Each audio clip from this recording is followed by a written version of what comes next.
notice that Then it's signed. then it's, but it's like, I'm getting it in the mail already and I'm sure I'm far from it. Yeah, that's not fair. Like, wait a minute. What's the cutoff? What are they referring to? Yeah. That's a little earlier. You, my, it's your fake ID that you used in. Yeah, Oh, yeah. you know, that's possible. Yeah, I think we have a. Report it, where we have a form and we're recording.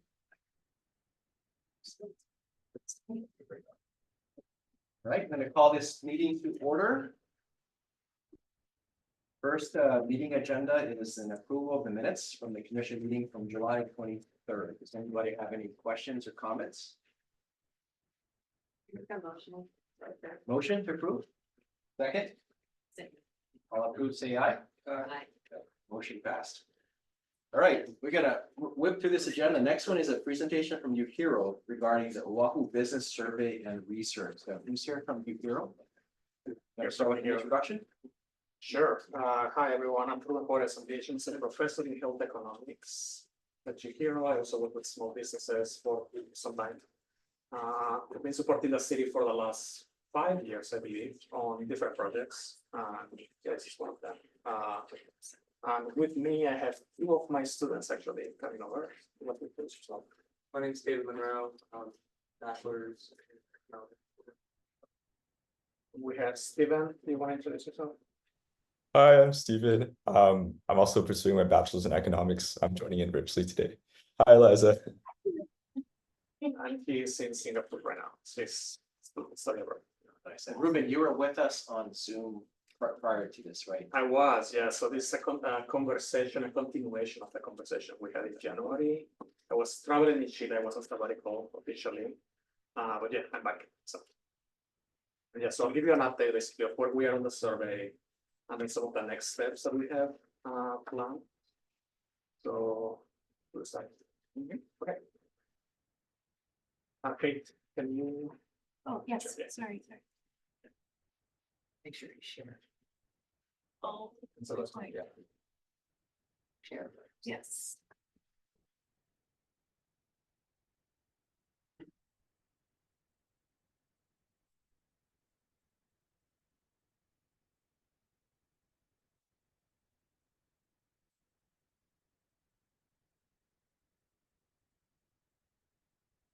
Okay, can everyone see okay? On Zoom?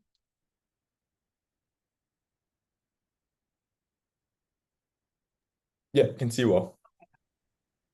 Excellent. Well, thanks again for having us. So, yeah, so this project, so it actually started in the fall, about a year ago. We're actually looking at a survey to look at the barriers for small businesses, especially looking at like what determines success for a small business, and then to what extent we can potentially implement some of the strategies that have been used in other cities. That's one of the feedback that we got last time that I was here. So we'll present you some of this data today, and then figure out, just let you know how we plan to continue moving forward. Next. So yeah, so the 2024 project, so we're looking into an examination of basically barriers for financial needs, education, networking. We're hoping that this data will inform some of the city programs and how to potentially like improve them. We're looking to enhance the understanding of these needs, recommendations for these programs, and then potentially even looking at potential growth, see growth and things like that. Next. Just to recap some of the activities. So we had about 800 businesses who participated in the full survey. One of the limitations of the full survey was that it was heavily biased towards bigger businesses. It was biased towards some specific areas, specifically Honolulu. What we in the spring, we tried to like expand basically the type of businesses that we're targeting, and especially focusing on minority businesses. So we took the same full survey that we had, we actually translated it into 5 different languages. That was Spanish, Chinese, Japanese, some of the Pacific Islanders, and then basically contacted businesses by phone. And we're able to get some pretty decent uptake of a diverse population of businesses that we didn't capture before.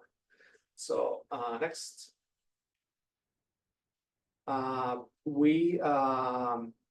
So the goal will be to, so another recommendation that we had was for us to compare with, some of the other small cities who are similar to Honolulu. We'll discuss it towards the end, to look at what is it that they are doing to support small businesses. So we'll give you a summary of some of that. Next. And then in this follow-up survey, so we're hoping to identify some barriers and also look at like some of the adoptions potentially for some of these programs. But more importantly, we're hoping to start with a focus group, especially next month. Next. This is going to be of 15 to 20 small businesses to look at like some of the potential programs that could be implemented, and just to complement basically some of the learning that we had in the survey. Next. And finally, towards the end of the year, we're hoping to do just a summary report of all these findings and publish it online. Hopefully, you will be okay with that, Amy. Yep. Yep. Good. Okay. So as I was mentioning, initially we had about 800 small business owners. 50% were minority respondents actually. We target 220 new small business owners. 53% were minority respondents. And what's important is that this new composition of 53% is actually from a new group of individuals that we didn't have before. So there is more Hispanics, there is more Filipinos, more Asian businesses.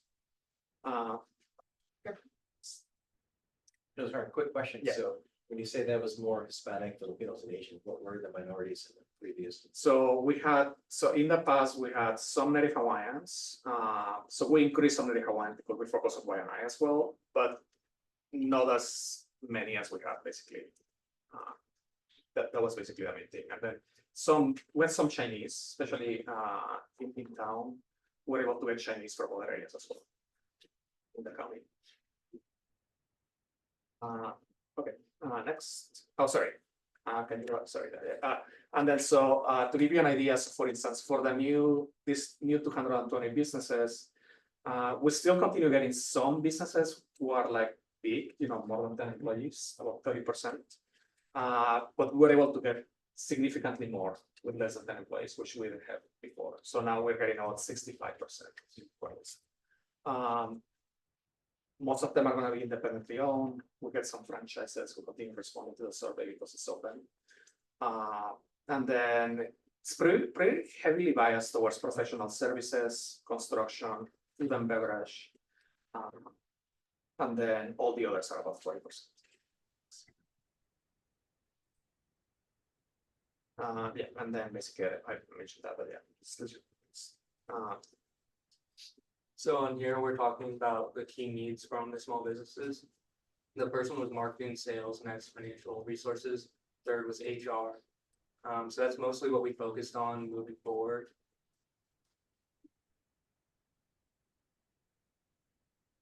Here, business growth was a problem.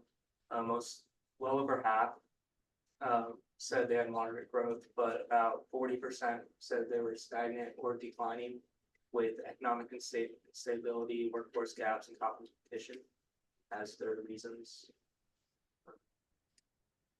Did you have a breakdown by any chance, like on the, because it depends on the types of business? Yeah. There's a breakdown. Yeah, we don't have it right here, but Oh, we okay. definitely have it in that report. Yeah. The challenges. Oh, yeah, of course, yeah, not a problem. Have you been Sorry. before? No. Okay, first time. All right, so this is. Sorry. So yeah, particularly female-owned, smaller businesses, younger owners. 30% reported difficulties securing finances with high interest rates or very complicated procedures. And then 32% indicate that they needed financial assistance right away, which is kind of concerning. And this is really important because we're gonna come back to some of the strategies that other cities are doing, and this is one of the focus, basically focusing on this women, younger individuals, minorities. Thanks. Here it was focused on employees and employee retention, which was a problem for younger, younger businesses, with 61%, a shortage of like qualified candidates to fill the positions and budget constraints being a problem. Older and larger firms didn't really have problems with keeping their employees. But there was a high thing about turnover rates, and many firms struggled retention due to poor work-life balance and insufficient benefits. Here we talk about the connections, where many businesses show that 30% of them interact with larger firms than themselves, with about 20% saying they work with firms around their size. Engagement's very high, daily, somewhat high weekly. Here we talked about how the networking between the businesses, how 74% of professional considering it vital for success, and 51% placing a value on their connections. Further, 57% seek support from other firms with Filipino and multi-ethnic respondents leading in outreach efforts. So if you go back to that last slide, Yeah. that 57%, are they like a subset of the 74%, or how does? Well, so they were able to like choose multiple. Mhm. There was a few more, and they chose, a lot of them chose the first one, and then said that like it's very important to like interact, and networking was needed for them. And they also like the next one on the survey. Yeah, so basically, it will be, basically. So they're It's not- out it's not there looking, they have business networking support, but they continue to do outreach, to reach out to other businesses, particularly Filipino and multi-ethnic respondents, Yeah, even more so. They are looking for that. In those respondents and stuff, do you also, do they indicate whether it's like, you know how certain ethnic groups have much stronger, just regular social, you know, Social like, networks, yes, yeah. Philcon Center, you know, like you go into those areas and the Filipino community is very strong and active in JCs and whatever. Yeah. Do you have do you go a little deeper in like what type of networking? We'll love to do that. Oh, okay. We'll talk about I'm just that. curious, you know, it's what. Yeah, that's one of the things, Philcon that's one of the things that I specialize, actually working with social networks, and oh my gosh, we've been trying to get a network of them, right, I mean, more effectively, but it's so difficult, it's really difficult, especially. We do it for individuals, but for some business, for some businesses, small businesses, they just don't want to do that. Yeah. So. Yeah, sorry, next.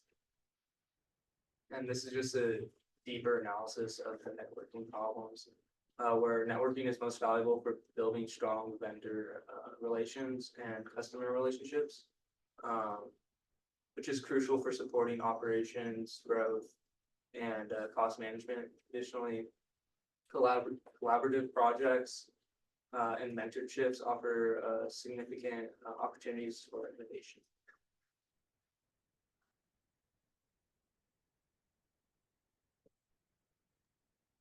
Okay, so switching gears a little bit, can you guys hear me okay? If there's any way you could be a little louder. Okay, okay, so next slide. Okay, yeah, so switching gears a little bit with all the business needs David mentioned. We wanted to take a look at how US cities are supporting their small businesses locally. So we came up with a list of cities that had similar characteristics to Honolulu. Things like being in a coastal city, a strong tourism sector, and military presence. So in total, we conducted an analysis of 7 cities: San Diego, Miami, Virginia Beach, Charleston, Savannah, San Antonio, and Anchorage. I don't have time to go over each city individually, but we're going to briefly go over San Diego. So next slide. Yeah, so like Honolulu, San Diego has a strong military presence, tourism-driven economy, while also being like located in a coastal location. So two major organizations that contribute to small business growth in San Diego are the Small Business Development Center and the San Diego Economic Development Center. The San Diego Business Development Center is a part of a conglomerate of business development centers across the US and is funded by federal sources, private public partnerships, and also the city of San Diego. The San Diego Economic Development Center is similarly funded, with most of their funding coming through public-private partnerships. And then San Diego, the city itself gets most of its funding through the general fund, which consists of like money they get through sales taxes and property tax. In addition, the city also gets funding through a transient occupancy tax, so through tourism. With the funding they do have, they're able to offer strong target programs to help with things like business growth and development. So next slide. Yeah, so zooming out just a little bit, looking at all the US cities we selected, they each have their own approach to addressing business needs. So for marketing and sales specifically, each city has its own variation of a program to support things like marketing and sales training, strategy, and customer acquisition. Yeah, so there's a good amount of overlap, but a majority of this functions through things like consulting, workshops, connection to resources, and buy local programs. Next slide. Moving on to financial resource assistance programs, our second highest need. Here we have San Diego, Miami, Virginia Beach, Charleston, and San Antonio. Each city also takes a pretty unique approach to financial resource assistance. So some cities like Miami and Virginia Beach offer direct grants to minority-owned businesses, while other cities provide things like low interest loans, financial planning guidance, and government contracting support. Next slide. Our last top need was human resource support. So here we have Miami, Virginia Beach, Charleston, and Anchorage. These cities offer programs like workforce development, talent pipeline development, minority training programs, and HR consulting. Next slide. Thank you. There's also the question of how local businesses can be supported through city contracting. So major cities across the US have successfully implemented like small business preference programs. So some cities in certain cities, small businesses with specific small business or enterprise designation can get either like a percentage discount on city contracts or a percentage preference in bid selection. So for cities like Los Angeles, small businesses there are able to be eligible for, I believe, a 5% bid discount and a 10% contract bid preference. And I think New York City operates on that like similar structure with bid discount and bid preference complementing each other. San Antonio has a unique model where the city actually has an annual set aside for minority women-owned business, set aside for contracts when it comes to minority women-owned businesses. And they also complement this through direct outreach to small businesses on how they can sign up and receive government contract support. And yeah, next slide. And I think I'll pass it over. Where are you doing this, Steven? I think this is your slide. Okay, so yeah, just to conclude, I mean, this is just a preliminary assessment, some of the needs, some of the strategies that other cities have implemented. There is not a easy solution, of course. It's a variety of different strategies that cities have been implemented, but it includes things like obviously bid preferences and financial support, marketing and sales support in different ways, access to capital, basically partnerships, that create long interest loans, grants, etc. for workforce development, some of the strategies were like partner with educational institutions to provide this workforce training. And business to business networks and directories, right? That's another way of it. So our goal as we continue with this exploration is we're gonna be having a focus group with business owners. So continue looking at like some of these strategies, what resonates to them. And then we'd like to hear also from the city, right, on what are some of the strategies that they're potentially implementing that we can discuss with the small businesses. Yeah. Any questions?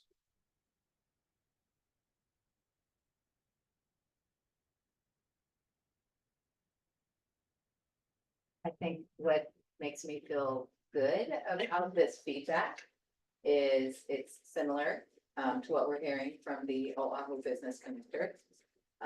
It's similar to what our in-person outreach yields, right? That's our resource connectors going out door to door. And I think the other part of it that, not everything is necessarily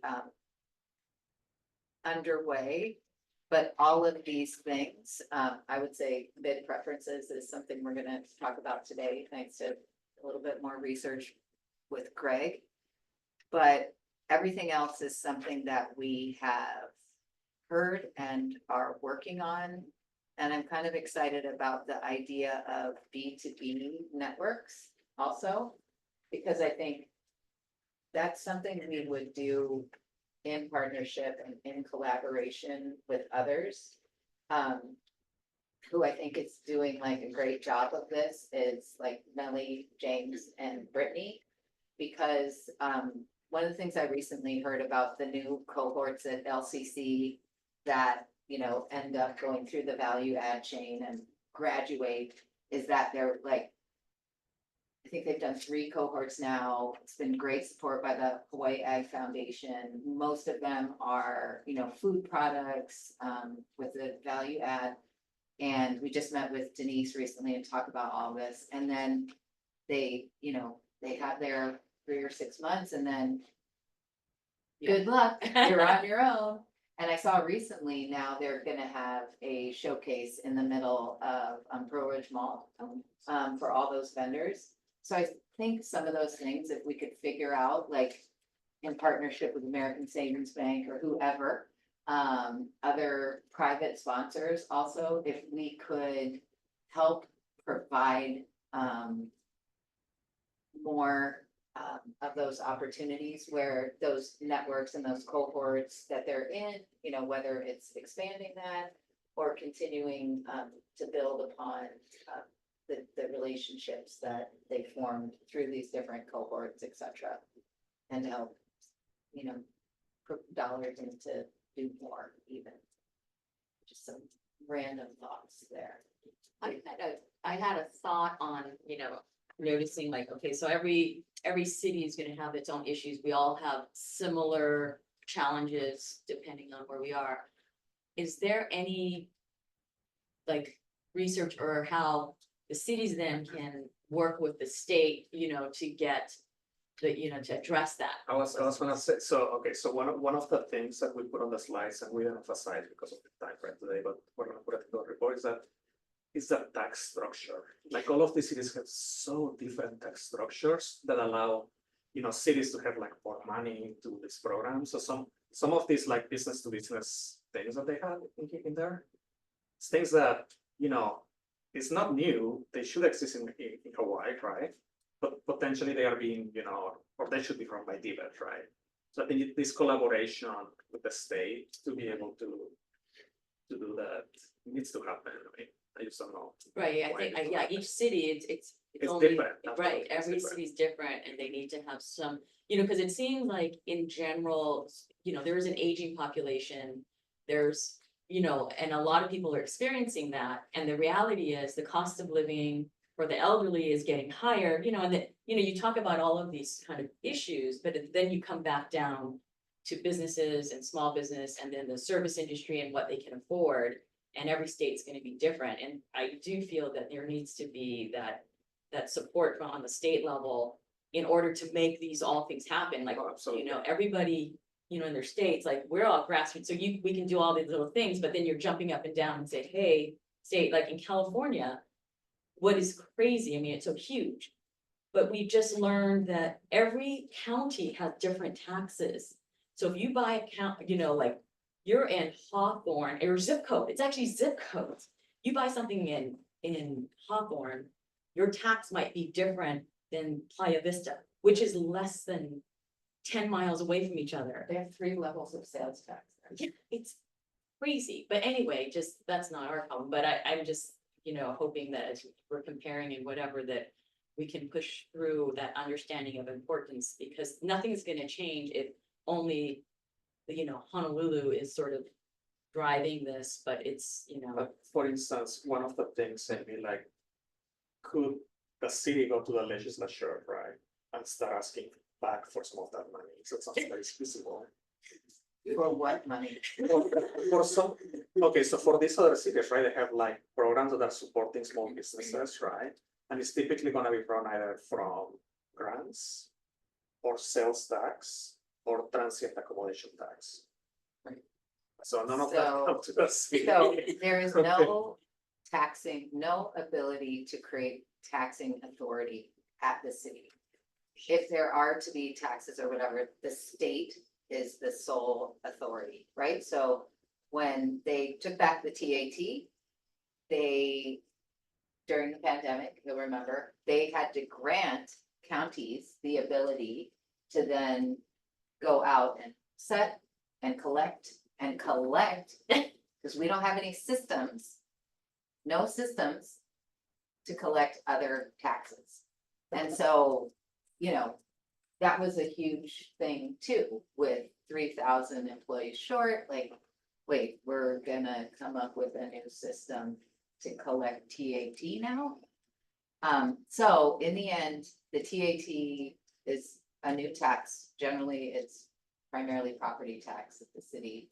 We could look at the city's finances if you want to someday, but the big thing is property tax that funds the city government. And so having this TAT has been a replaced source of revenue, shall I say. And I would speak out of turn if I gave you a number, because I've heard the presentation by our budget and fiscal services director, but I'd have to go back and look. But it was determined where that money would go after a very fierce battle with the city council.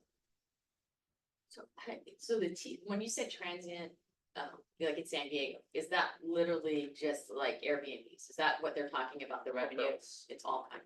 Yeah. Okay. In general, because I mean, at the same time too, as we're looking at different tax revenues and all the different structures and the challenges with the transient accommodations, and now, I would be curious to see how does that affect now that they want to shut it all down, on depending on different islands, how does that affect? Because I'm assuming that was a huge source of revenue for people just to live off of if they're, renting out a home, or part of their house or whatever. And then at the same time, that loss of revenue, what does that do to our budgeting? The only data I remember from transient or temporary vacation rentals is that like something like 55% of them on our island are owned by people who don't live here. So that would not help us too much. No.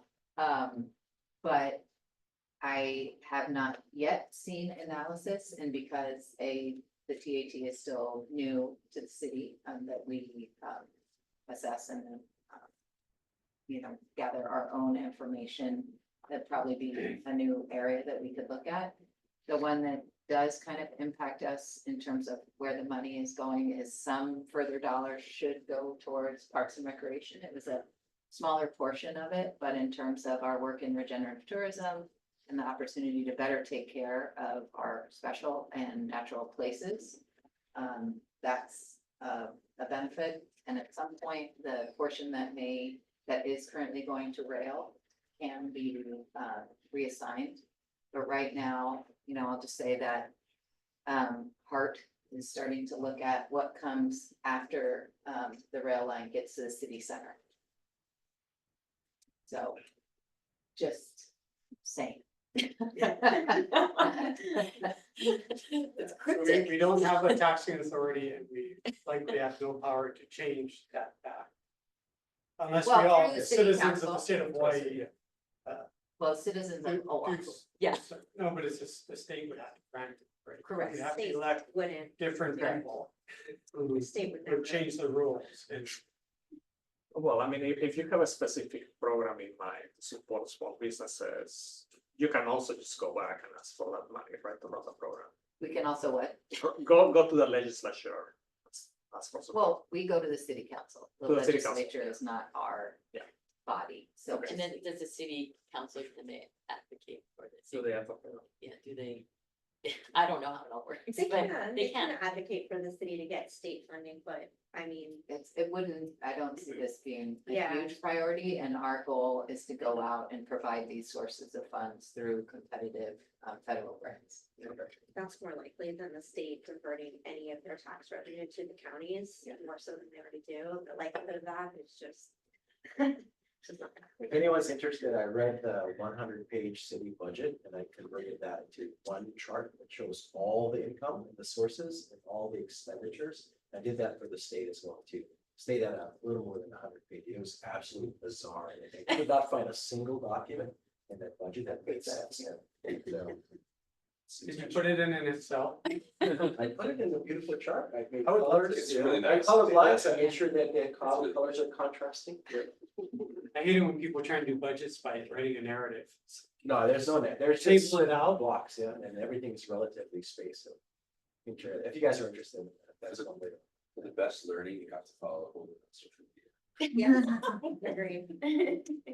Just a few thoughts. I was curious if you folks in your research and looking at like other kind of comparable locations, if you may have looked at like other island communities or other communities with a similar like land use history as Hawaii, or like similar socioeconomic status where we have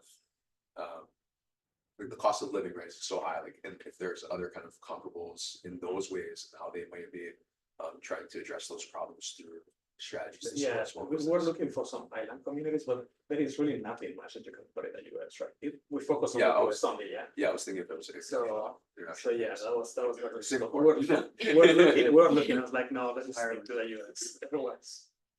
And then another question is, if as you were looking for those bid preferences and looking at those kind of other, how they're doing it in other jurisdictions, if you found any kind of preferences around local nonprofits versus for profits. You see that? We were just more focusing on giving the Small business, yeah. small businesses and local. So a lot of the So it could be local, small, like it's nonprofit. anything local, they a lot of the cities Yeah, non-profit can apply, yeah, but. Yeah, Yeah, I don't think that we saw that. there was I a mean, that makes sense. differentiation between nonprofit. I can take a look at that, Yeah. but yeah, that's a good question. But I didn't see anything like that. Was there, what size definition for small business did they use? So each city did it differently. They, for I think San Antonio, they went through and they made an entire new like registration process. So they differentiate. They had women, small businesses under like 50 workers. And everything, we had to be within the certain city limits and maybe under a certain amount for those to apply. It's very interesting because it's not as one size fits all. It's like, even within cities, right, the same city, you'll say, okay, if you're woman owned, less than 50, right? But like if you are minority, you know, or like less than, you need this, less than this revenue, things like that. So they are discriminating basically, right? You know. And they It's a good discrimination. It's a good differentiated it by discrimination. category or by group of business owner? What is it? They differentiated by category or group of business owners? Yes. No, we didn't find it on race though. Say But that again. we did not find this discrimination based on race. We did find it based on sex, like for woman owned versus no woman owned. Minority, SBA minority business qualified versus no. Were there any related lawsuits that folks came across challenging these policies? We had to look at that. One question, so on their deeper analysis for networking Yeah, I was surprised that vendor relationships is almost like 10 points higher than customer relationships. So that's your last point there. But was the question couched in any way that, like, what are they getting to when they are saying they're struggling with vendors? Are they looking to displace local vendors with cheaper continental vendors or international vendors? Or did you get a sense for why it was 40%? Like the highest networking pain point was finding vendors. Was that to find cheaper vendors, or was it to find just vendors in general? I think this is, it's like, no, this one, right? Because that could be counter to our goals, right? Trying to Yeah. displacing local vendors that. I mean, it was just the question, the way the question was worded on the survey, like when you called to. A few of them, when I did call, they were looking for cheaper since it's so expensive for food out here. Cause I did focus morely on food services. And they were looking for cheaper just to make it, as, it's just so expensive. So their relations were not good. I can speak to that just from experience. You know, there are a lot of distributors that since we've been in business have actually closed down. You know, we try to use local vendors. And then they went out of business. You know, and these are just regular everyday suppliers. So right now, you know, we've been in business for 30 years. You know, Triple F is one of the only ones that is still in existence from a very long time ago. Like, it's drilling down and even they can't house the inventory. So then I find that if we want to try new products or new ideas, you go to the mainland, then you have to work, there's a distributing network, right? And then they have to say, okay, we're gonna go to your local distributor and see if you can get our product into the local distributor. The local distributor needs businesses to be buying that product in order to make sense for it to carry that product. So you don't get the wide variety of products that you would like. And you end up defaulting because of the cost of everything going up and everything going, you know, your rent increases 3% every year. And then it just, in the leases, it's insane how you can do it. And so you can't fault people, but we try to use local, but then even the local guys, they're, you know, like, it depends on what they can get from the mainland. So they're marking it up on, you know, to us. And one of our, like a Big Island company, Sustainable, that we get a lot of our products from, for our, especially the paper goods or whatever, to the recycling things. Whatever reason, we don't know why, all of a sudden their prices dropped. So they got a better price somewhere else. But none of this stuff is being manufactured, you know, in the islands. So, you know, we're all kind of stuck in this sort of, you know, but we like, the local ones are great because then they can house it. You know, you would work out deals of can you house it? Can we buy in bulk and can you house it and deliver it to us piecemeal? Things like that. And it's challenging, you know. And that's just the way it is. And then we don't have a huge market, you know, we're not like New York, so. Anyway. I had a couple of thoughts. I always sit here thinking, what can we do about this, you know, because we can complain about it or whatever, but I'm always practical, you know, so I'm like, what do we do? Like, what Michelle Obama said, you know, do something, right, in her speech. So I'm kind of of that mindset. So I'm thinking, and also we're a policy group, so I don't want to get into the weeds too much. I mean, because we can't help everybody. So we've got to make some decisions on what we're going to do to help generally. So I didn't really see anything here on that specifically, but I'm looking at marketing, and yeah, everyone wants to make more sales. I mean, that's pretty obvious, but I'm wondering, what is their business? Like, if it's a restaurant business, if you increase their sales, you're going to decrease someone else's sales. More likely, because people will go to them and not the other restaurant. So you're just kind of moving money around. And I'd like to think about growing the entire economy so that there's more money coming into the state, which means export. And so, you know, if we were to look at policy, you know, I don't know if we can encourage businesses to sell outside Hawaii. You know, tourism is an export business. So if you have a business that caters to the tourists, that's an export because they leave, right? So I'm kind of wondering, of these businesses, what percentage of them are actually selling most of what they sell inside Hawaii? Because We have this data. because if it's only Hawaii, that's a limiting factor.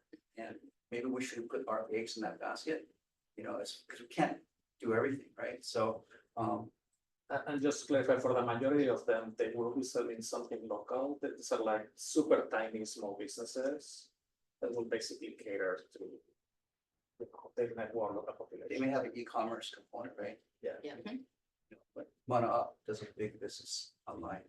A lot of my friends saw me. But that's a point here too, what an earlier request for help is that social media marketing. Et cetera, that was the number one request for support, right? Yeah, some of these businesses are really mom and pop, you know, and some of them they really They have no like they have no capacity. to use it. That could also be driving local customers to them, right? Because they see something on Instagram, they go to the restaurant. You know, watching Cheap Eats on TV or something, right? Right. And then, you know, when we do these statistics, I wonder how many of these businesses are good businesses? You know, I don't What do you have mean this. by good? Well, like you wouldn't write a check to every small business just because they want money. You would evaluate, do they have a good business plan? You know, is that something? So I think that's probably not something you covered in your research, because you couldn't really evaluate that, but for us, whatever policy component should be helping businesses that deserve it. Because the business is not democratic. It's How about just- Greg on that note, the metric being whether they put out good jobs or not? Are we supporting poverty wages? If they met milestones, yeah, I mean, you have to have some measure, right? You're not gonna help everybody. Just because they ask, you know, VCs don't do that. So, you know, I don't know what that filter could be, but what if we have financial resources, there should be some kind of hurdle to get it. You know, like a bank, right? Bank loan, they're not gonna just loan to anybody. So, But they're having trouble doing that too. I think this is a really good point.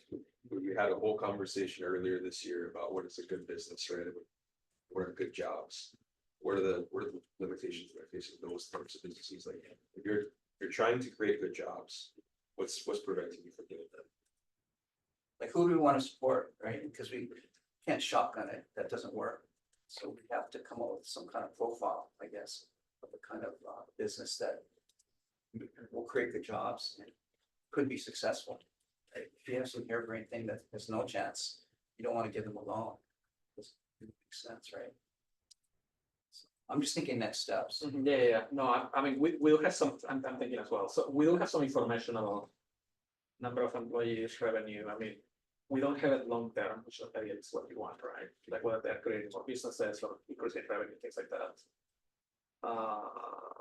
Yeah. It also depends on the business owners as well, right? There's gotta be some sort of, you know, resume of, if you want, if they can invest, you know, whether they, you know, they default their credit rating. Things like that, right? That's gonna be part of the process in vetting, right? That's part of the execution. Well, Owen, you had a micro lending bank, right? So you can just give money to anyone. It wasn't a donation. Right, we were the first to go, and Yeah. so we were the first to fail too, so. I'm the right person. Don't worry to talk about to, me. so. We were really generous, it was like, oh, we love you. No, I think we, That means you did your job. Yeah, no, we did. I'm have some not supposed to fail in lending money. Enterprise like that is doing its job if it. So at least half of our folks did pay us back. Yeah, you know, I think also the structure, like last month, I looked at the deep data of our colleges. So if you look at all of our universities here for the last 10 years, like if you graduate from Manoa and you work for 10 years, at the end of 10 years, you're averaging just above the Alice Club. Like that's half of our graduates. So it's not a function of our university, but a function of the jobs that we have. Our economy sucks, great jobs. So I like what you're saying, Greg. I think if you were to, that's not the final slide, but your key lesson slide, if you were to rewrite that for how we would really focus on supporting small businesses that had the potential to provide good jobs, like would that change? Would that list change? So basically what you are saying is, yeah, potentially focusing on specific industries, right? To see what are specific. Not necessarily, not necessarily, yeah. It's like the average income that their employees are making. Because we could be supporting more companies that then just put more people in poverty. Is that really what we do? but is that, I mean, is that fair too, though? You know, because you got service industry. That's where- really dependent on industry. Yeah. Service industry, for instance, right? Like, I mean, you look at all of the businesses that are service industry and they, the immigrants that pretty much, they're successful in their own right, because they're, a lot of times, they don't have the resume to go out and yet they may be educated in their own country, they don't speak English very well, for whatever, but they're entrepreneurial. And so you see a lot of immigrant-owned businesses in their own way, they work their butts off, but they're supporting their family and their family members. It's just a different culture. But they're also not taking either, you know what I mean? They're not on the dole, they're not, they wanna, survive on their own 2 feet, but, English is not their first language, whatever. But it amazes me in Hawaii to see how many businesses that are like that. And they're so enterprising in their attitude and everything, and I think by, creating this, what's a good job? Then I think that eliminates some of the potential, because, sometimes it's a good side hustle for someone. I may be doing this, but hey, awesome, I can work at this place, it's fun, whatever. And this one is paying my food bill, and I'm okay with that. So I have a problem with just identifying, because the guys that can pay $80,000, for every employee is a different animal. What kind of support are they needing? That's a good point, but They need as much support.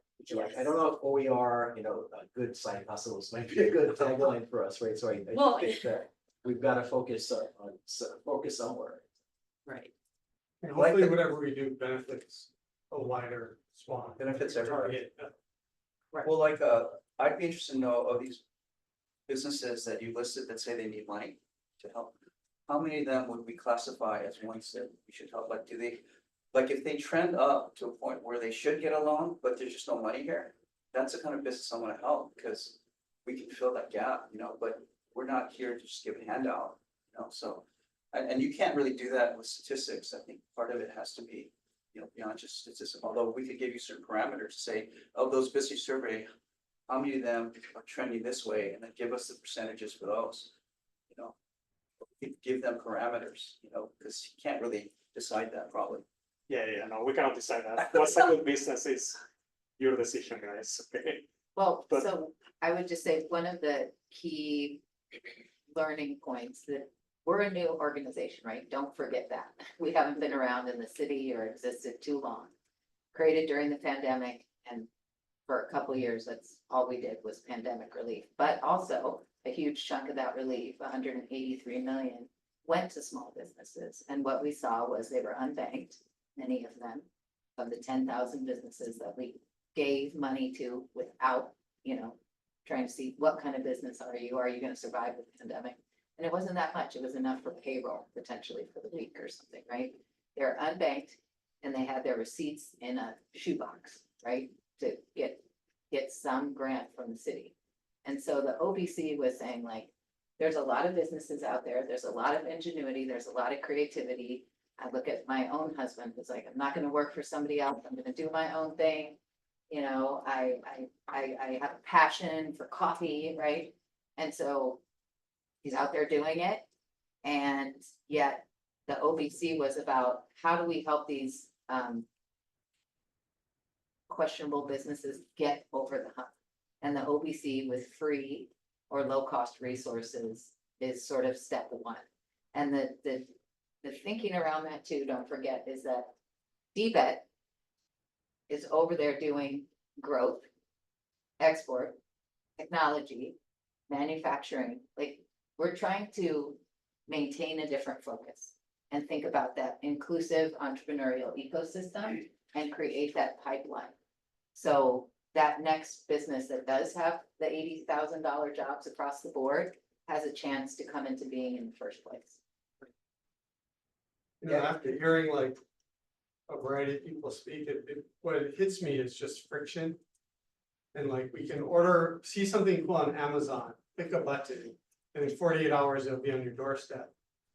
But if you want to order a new food product, I'd blow my brains out. You're gonna spend 6 months, 100 hours, and you may not even get it. Or why businesses don't bank, and this kills me. It's probably too tedious. That if I talked to one of those guys and said, why wouldn't you not have a bank account? They'd probably say, because you're gonna ask me for all this crap, and I don't have time for you. Because why else would you not? I feel like we need to remove, should be a lot less friction. I feel like the world has become frictionless and we're still grinding things to a halt. I like that point. There's a guy, a VC named John Hummer that came to Hawaii 20 years ago, I think. He had a big fund called Hummer Windblad, I believe. I don't know if you're familiar with that fund. So he came and he was in Maui. It was an annual investor conference, and someone asked him, you know, why would you come to Hawaii? Why don't you invest in Hawaii? And the answer was, why would we? There's no friction in Silicon Valley. You know, if you want to get something done, you get a deal done in 2 weeks, right? So what are they doing that allows them to do that 2 week? what they are doing is have a different mindset. Like the lawyers, don't worry about things that don't matter. And that's the kind of lawyer mindset we're trying to bring in Hawaii. But you know, you're trained to care about things that don't matter in law school. So I'm just saying the whole ecosystem there is just, it's greased, get deals done. They don't worry about, you know, minority rights, like. They're you know, looking, that's- they're solution oriented, right? So they're moving things Get things forward. done, because they're going for the gold. So they have the saying that greed overcomes fear. Well, So. how do you change that mindset? You never read that one? Yeah. It's very true. So last night at the tech week, right, our wonderful chair was one of the speakers, but Guy Kawasaki also said like. His little notes for how to be a remarkable entrepreneur was to look for pain and figure out how you can alleviate that pain, right? Work backwards from the customer. Why are they buying your product? How can you make it even easier? And he used the example of Kodak being the first people to actually introduce a digital camera, but they said, we're a chemical company, right? We put chemicals on paper and make photos, and this digital thing would put our business out of business. So instead of thinking, you know, I should work backwards towards what will be beneficial for the customer, they looked at their own business and said, this doesn't work for us. And then he said, build what you want to use, right? So if we think about that in terms of this work, I think a couple of the things you pointed out, looking for the pain for the small business could help us to identify what our, where our points of support might best be targeted. I think, I love Guy Kawasaki. I've been listening to him, you know, for the last 20 years. He's been coming and. Yep. We haven't really progressed that much in that period of time. That's why I'm focused more on small business, but, he worked for Apple, but, you know, like Steve Jobs was one of the videos I sent you. He came back, it was rehired, right? Because Apple had fired him. And he's basically telling them, for marketing, people don't remember much about you. So what you have to convey is your values, right? Not products and stuff. They're not gonna remember that. So then they have the crazy ones campaign, you know, think differently. And then Nike picked that up and they made a bunch of really great commercials around that. But another, I was gonna bring this up later, but Guy also says, don't worry, be crappy. You know, perfection is the enemy of the good. And so I think sometimes the government is perfection because that's just the way things are done, but that actually kills you, you know, kills the good off. So as we go into this, the value I see in this is just a mindset shift. You know, because you ask, why did they do it? And, you know, it might not be possible in a government, but I But think keep this in has the mind, best government chance. is not business. This is one of the main things. We are using public dollars. A business is using investment dollars or someone who is taking a risk. So going out there and massively failing with the public dollars is not well taken by the voters. Well, I think you or have to be generally by the strategic public, about it right? and not Yes. risk everything, right? Right. You can still take more risks than the average agency, right? Like you did during the pandemic. The you know? taxpayers wouldn't understand it, but we probably waste hundreds of millions of dollars on inefficiencies because we don't want to lose $1 million on a bad judgment. Right, But for sure, if you lose $1 million, that's all we'll see. right. So someone needs to do that study. But you're like Obi-Wan, you're like Obi-Wan Kenobi.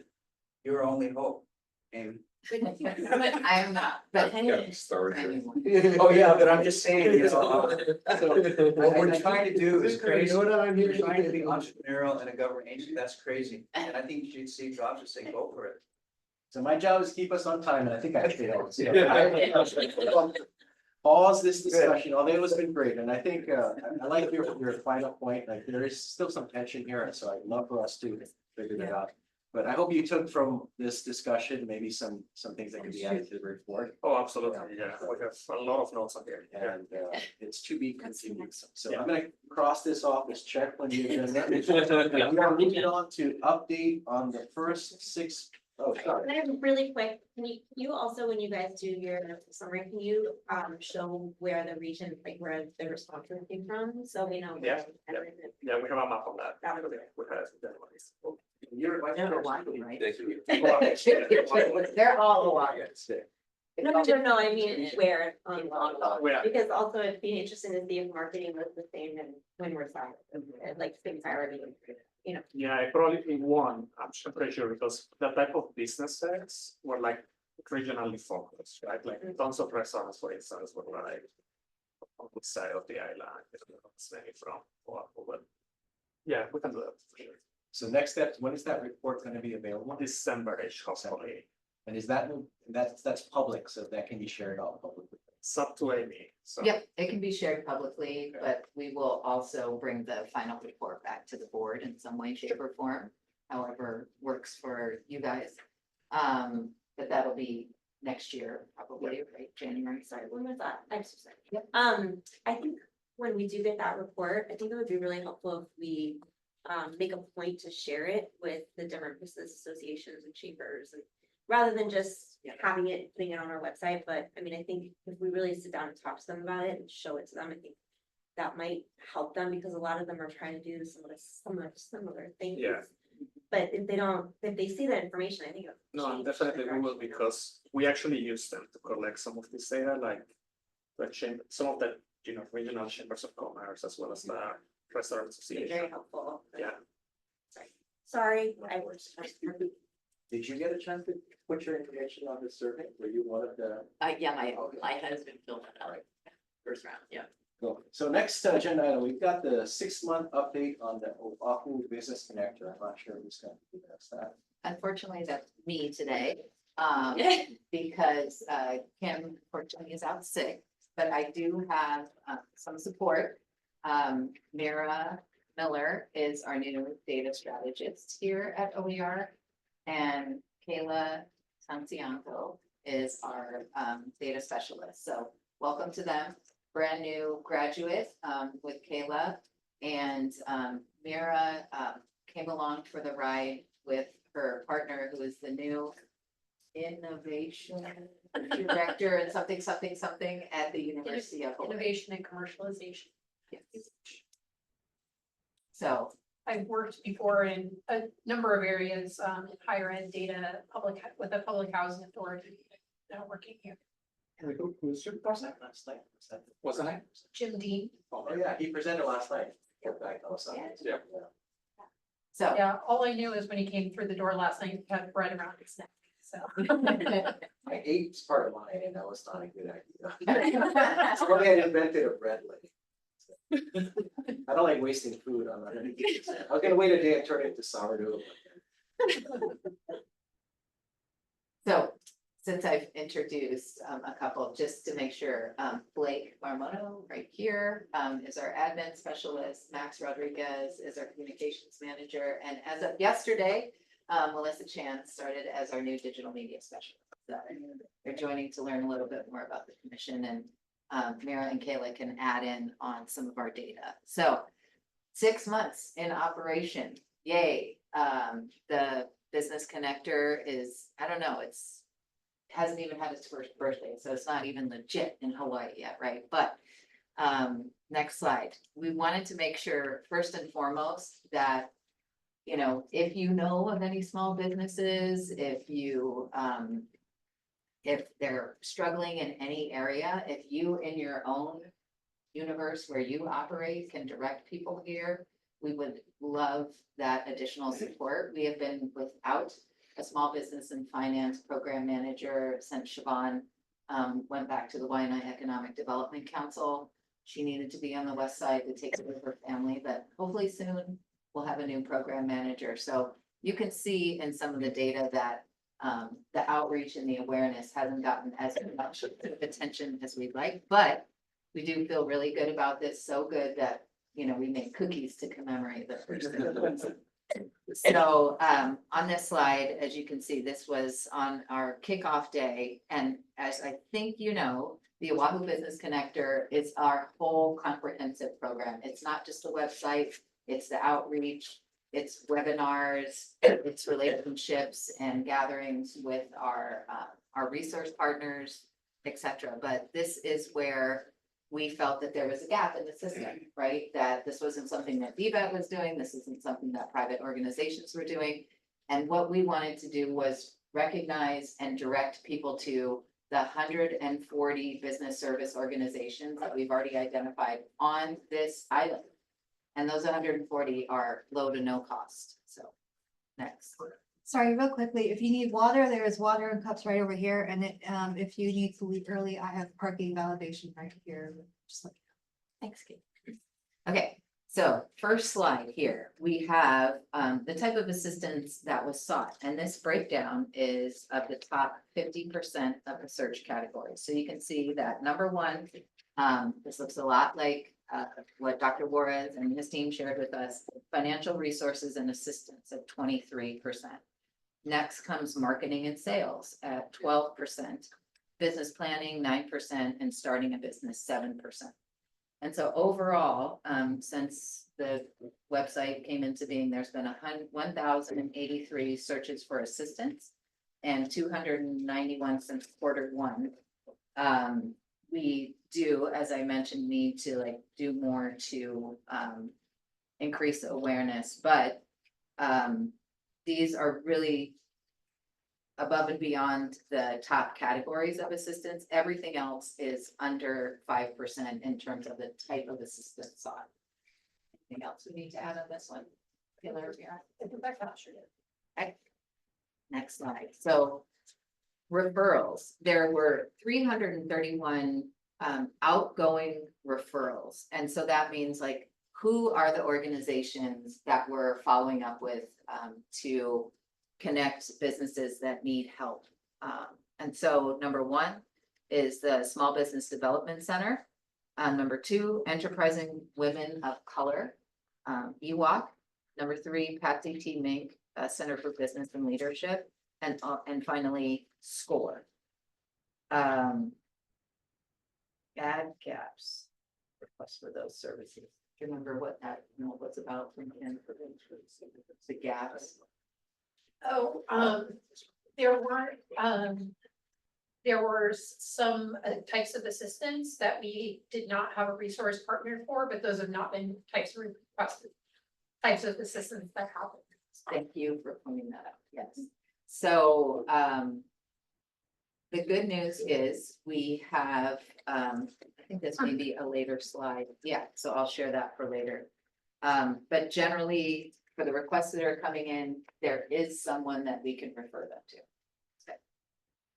Next slide. So outreach. So we have different types of outreach, and our resource connectors are part of those efforts. They share the Oahu Business Connector website as a point of information, and they connect one-on-one.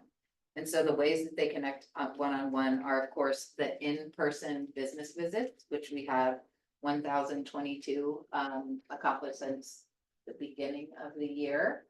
And remember, I think we've talked to you before about we're really focusing on a subset in particular to do our targeted outreach. And that means businesses that through a variety of screening tools are the most disadvantaged small businesses. We're really trying to get to that to make sure that assistance and or connections were provided. So the custom connection plans created from that outreach were 64, so we knew exactly what they wanted. We used the website as a source of information and directed information to the resource partners, to the businesses asking for that.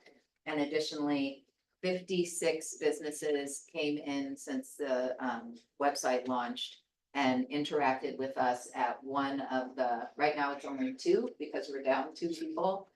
One is at the hub in Kaka'ako where people can come and get assistance directly. And then, the other one has been at the North Shore Chamber of Commerce.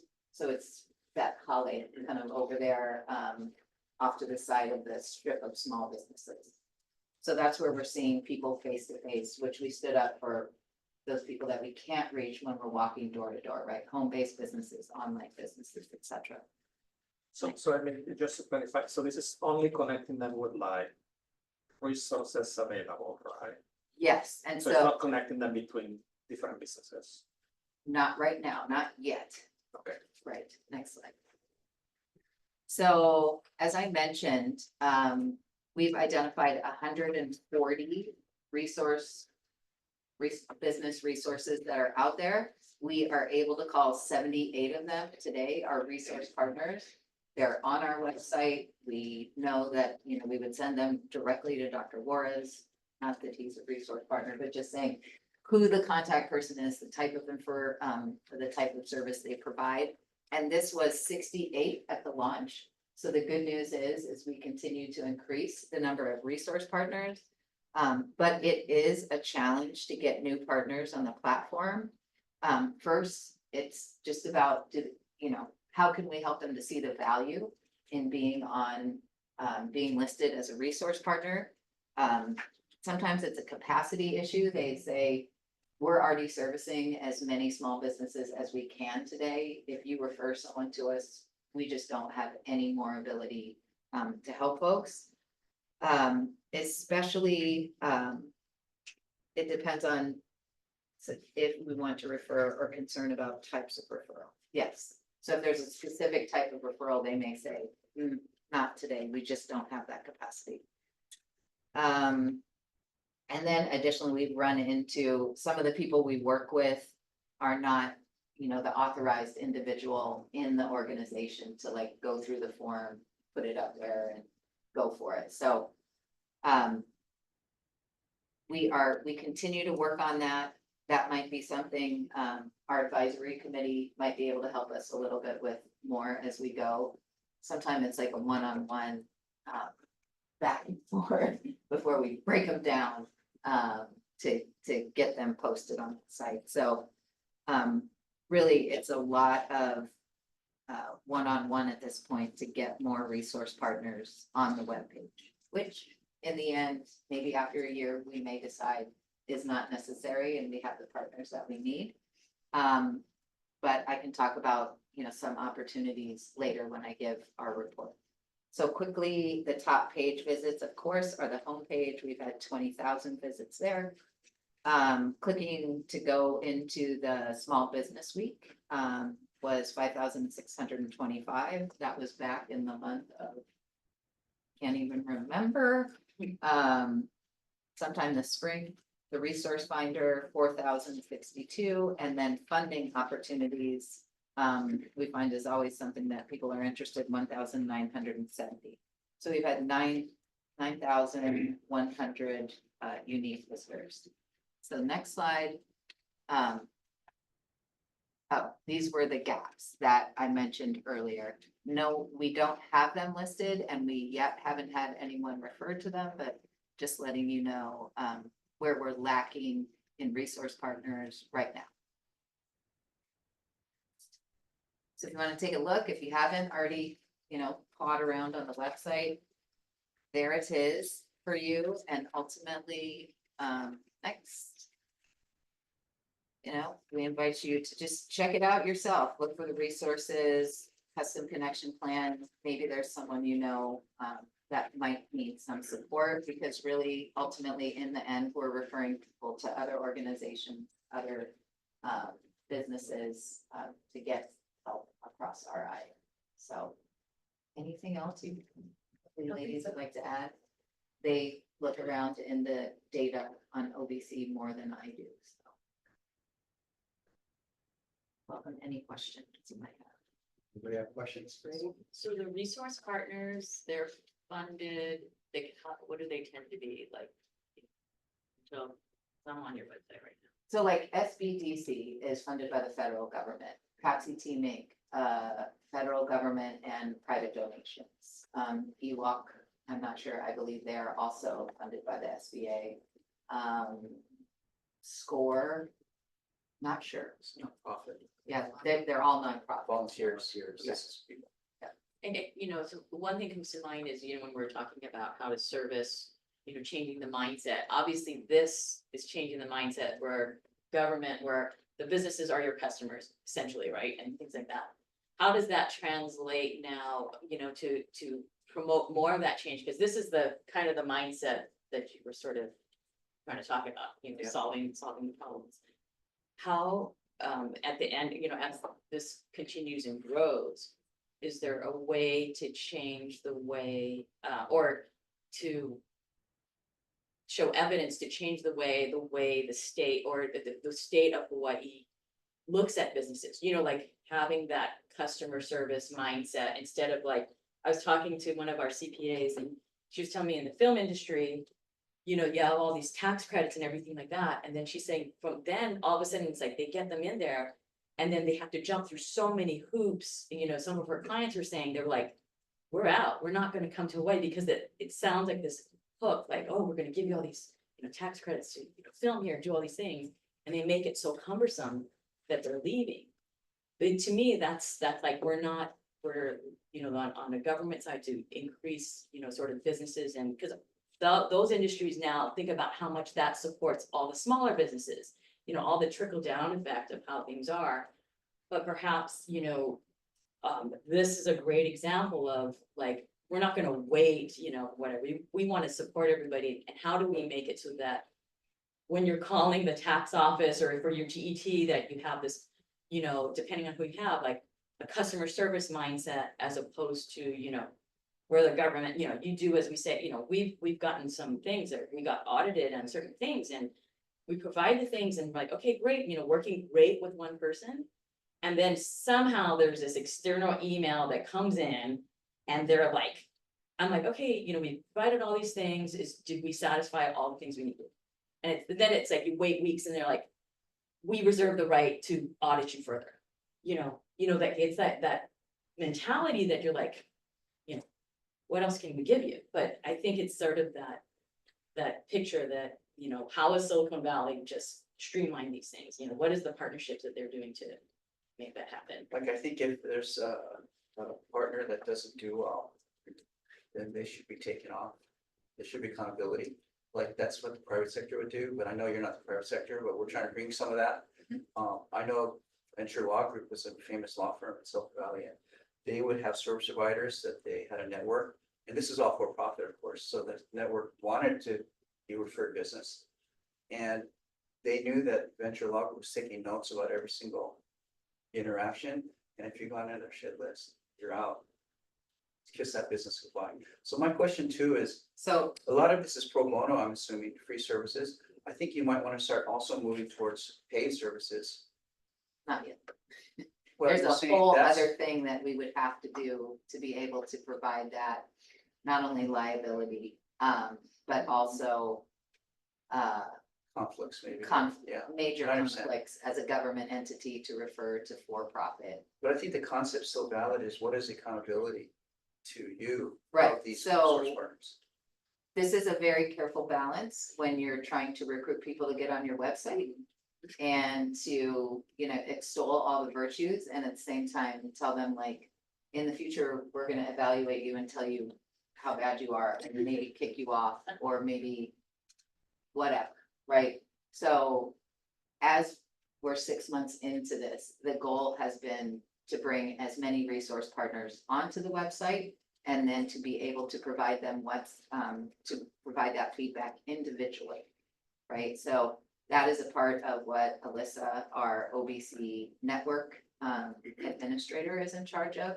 And so we're trying to do that where we get feedback, positive or negative, to the resource partners. She has a equally colorful and lovely report like this that she shares with the resource partners that have received referrals. Sometimes it's hard to get hold of them, even to share the report back because they're very busy. But it's in our thinking, we're just not yet mature enough to try to prune the network yet. We'd also love to have more of a continuum where they understand how Greg's services at, Business Law Corp might make sense with ASB something, or whatever it is, right? So we can help kind of reduce friction for small businesses and potentially reduce duplication of the services that are being provided too, which is, a touchy subject also. Can't do it with money, you need to have some way where they care about what you think about them. Mhm. And it could So the be, money part I will talk about in my next. 'cause otherwise, there's no incentive for them to be good.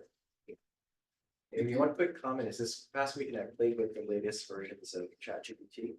And it's just ridiculously cheap and easy. So we fed it a whole bunch of resources, I think 254 resources. It trained on that. And then you can ask it a question in any language. In Vietnamese, you can ask it a question like, where can I get free food? I live in Lee Valley. And it will respond in Vietnamese only on that corpus that we trained it on.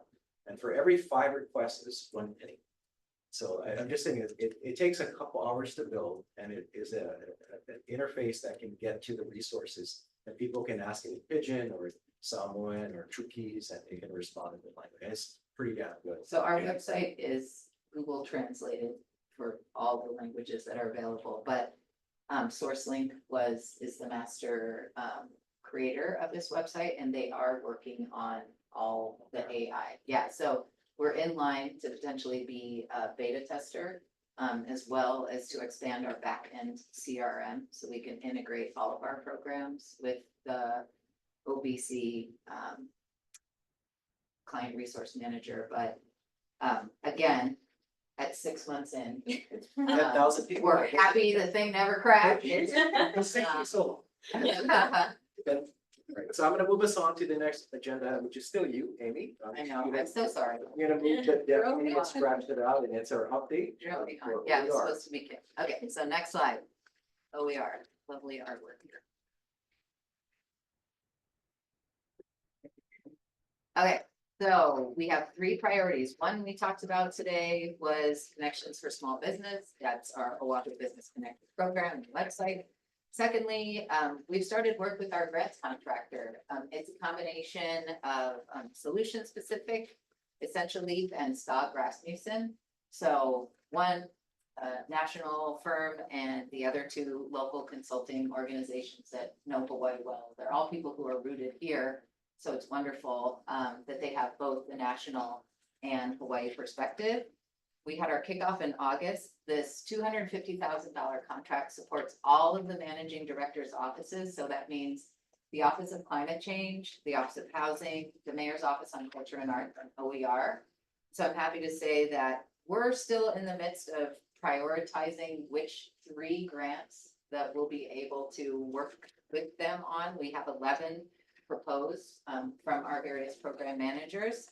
And right now, they've jumped on helping the Mayor's Office on Culture and Arts to write a grant to HTA. So it's already bearing fruit, and we expect that they'll get that grant proposal in, the first one, in a couple weeks. I'll also say that, I don't know if this is in anyone's universe except ours, but the Ulupono Initiative has been helping the state.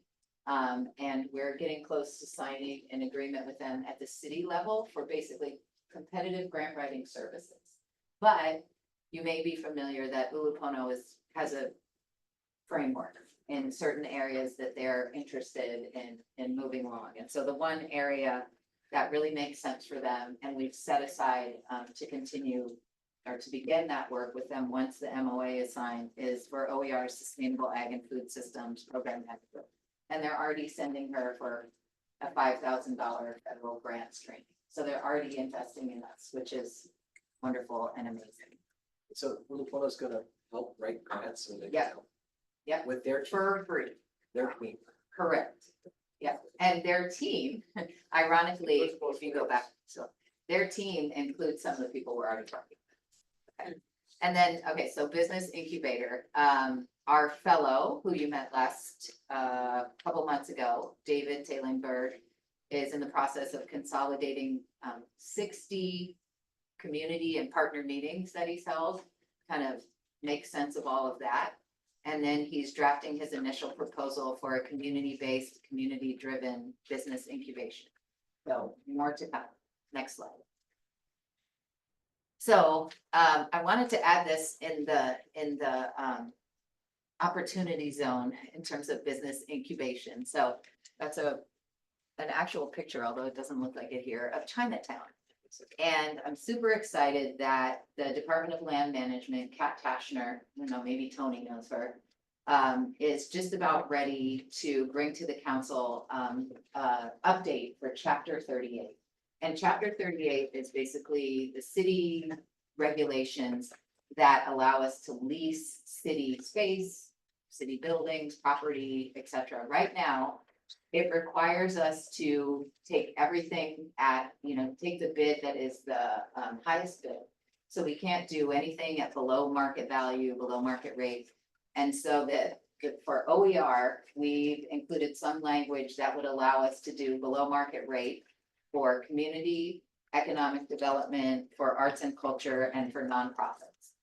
So this could be huge in terms of our economic development work.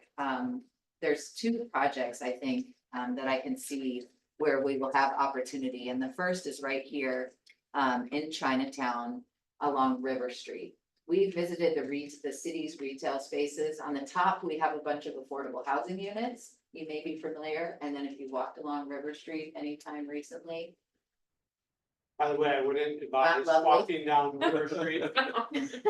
Yeah. I've worked at ASB for 4 years. I was told not to do that. I attempted it once and I turned around and walked from the block. So I have And walked, safely got back. yeah, a few times because we're looking at these properties and a lot of the vacant ones are like slightly operating. Those are city spaces. And so there is so much more that can be done there to revitalize. And I think if we, let's say, leased 6 of them in a row, imagine who we could bring in there at below market rate. Say we take a whole cohort from Mana Up and each gets a retail space for the next year or two at $50 a month. So I say that just because we just talked with some folks in Columbia, Missouri, who've done this exact work in what they call Sharp's End, and it's the old black business area in Columbia, Missouri. And they gave us a lot of pointers and are gonna, send us some of their documents to kind of lead the way in how we do this. But there is an opportunity in November. In terms of rules, how many rules are there? They going, the city council to have done this, or are they gonna just let OER administer the leasing of the facility? So We just what choose. we would do if in how this might work operationally is at least a year away. But the revised ordinance will come before the council in November. And then it goes to committee and then it comes back to the full council. Hopefully not too many rounds back to committee. But this is an opportunity potentially for any of you, all of you, or some of you, or to let folks know that this would be a great way to develop let's say, more vibrant spaces to do community placemaking and to do economic development where we've never had that opportunity. With the state recently allowing the city to do mixed use, affordable housing developments. I'm really excited to have joined with about somewhere around 30 city and state agencies for the planning on the transit-oriented development around the Evie rail station. So ultimately, the city hopes to be able to purchase about 8 privately owned pieces of land and buildings in the area, but that would give the state and the city 30 acres around the Evie rail station. The EPA has given us free planners called the Center for Creative Land Recycling. And they're working around many of the brownfields as well as sea rise issues that persist in that area. So the government can come together, and there's already projects underway by the Board of Water Supply and Environmental Services here in the city to work on the water and sewer infrastructure. And it was a really exciting 3 days of workshops with all of the federal, state and city agencies present. I've never been in anything like that, and most of the people there said they've never been in a planning meeting like that. So I look at that as an opportunity if we can get chapter 38 and the flexibility for solicitations with private developers say passed.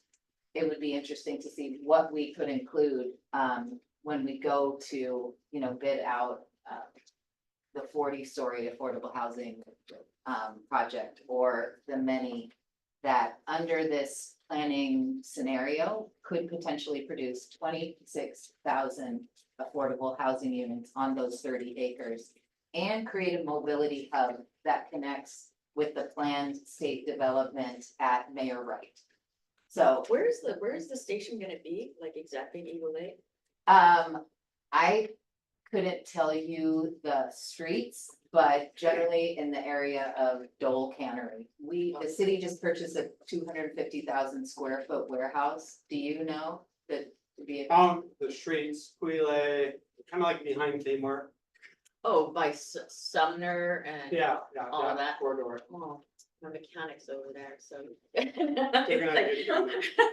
Yeah. Oh, bummer. Yeah. No. But that would be a part of Yeah. what we would be involved in too, is dislocation of any existing businesses there, right? And how could we, as OER, assist in making sure that those small local businesses have an opportunity to relocate, whether it's other city property or whatever. So this is, you know. I could be 10 wrong in years the in exact location, but the city bought where your mechanic is. Yes, Yeah, and right we just over there. bought To also the redevelop old it. First Hawaiian Bank on King Just Street, close. so that's another.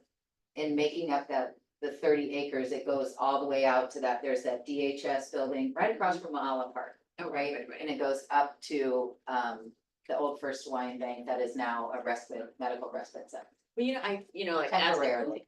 who's doing like the tenant mix and this thought process, because a lot of the old development is like where the watering hole is, right? That's the way communities came together, like where the water is, everybody comes in and putting together, especially now if you're looking at, or Well, so potentially a so the walking, anchor is rail, right, right, and then the biggest That would be focus. your water hole. right, The biggest focus is the infrastructure, and then, of course, mitigation for both sea rise and brownfields that the state and the city. There's about $10 million that are grants were submitted for already to keep working on the planning and design, but they are joint city-state planning efforts. So to me, that's one of the coolest and most amazing There's things. a lot of private redevelopment going on downtown too, with Christine Camp's projects and things like that. So Right, about that, so I right. mean, it's kind of a good time. And it's an area, when John Noguchi talked about it, he talked about EV lay, right? So EV is bones and lay is the lay. And so what has been in this area is apparently railroad and a lot of contamination that's left over from that. And then he also mentioned prostitution was quite popular in the area for a very long time.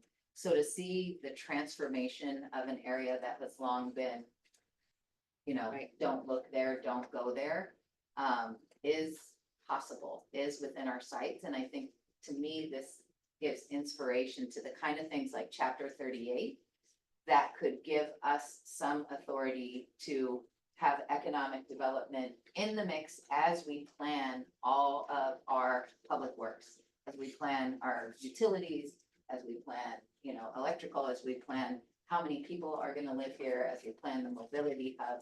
How do we make sure that our local businesses also have an opportunity there and that it's not, Starbucks and biology and. Some of the things, if you think about it, would give the reason for people from town, because there's always that thing, who's using the rail. But if you create enough of a hub, that where rail ends, there's gonna be more people that, I'm gonna just jump on the rail, I'm gonna go there for the day or And for so the. that's the goal, absolutely, like that, and they have to redo all the street in there too. So I don't wanna, Specific to this building, that is really cool, because 6 units. And if the plan is charge them a negligible rent, but kick them out every 18, get successful enough that you can. like every 2 years is what You can- Columbia, Missouri taught us. it wouldn't have to be that, but My point would be, we also have to weave in like a tenant improvement permit exemption. Mhm. Because that doesn't work if it takes you 15 months to get a permit, so that you can put a counter. right, so the good Place news is that. that DLM has some of that money to fix up in Chinatown, for example, so they told us, don't worry about fixing up the spaces, we have dollars for that.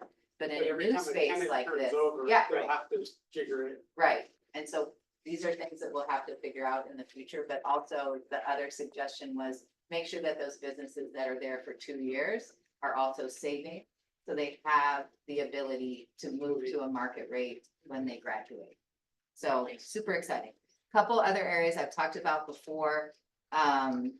SSBCI technical assistance, we're starting with 40,000, and this is where we can actually pay some of our resource partners, so enhance their funding, whether it be the SBDC or whatever anyone is asking for, to expand their capacity. I presume that will probably be staffing, but we're starting with 40,000, and that is directed towards very small or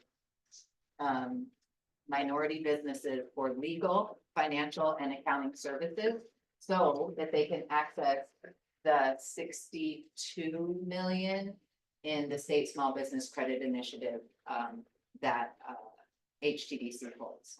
Secondly, just a reminder, we still have a pending earmark in this area also. It's an FDA earmark. Senator Schatz has moved it along. It's $404,000.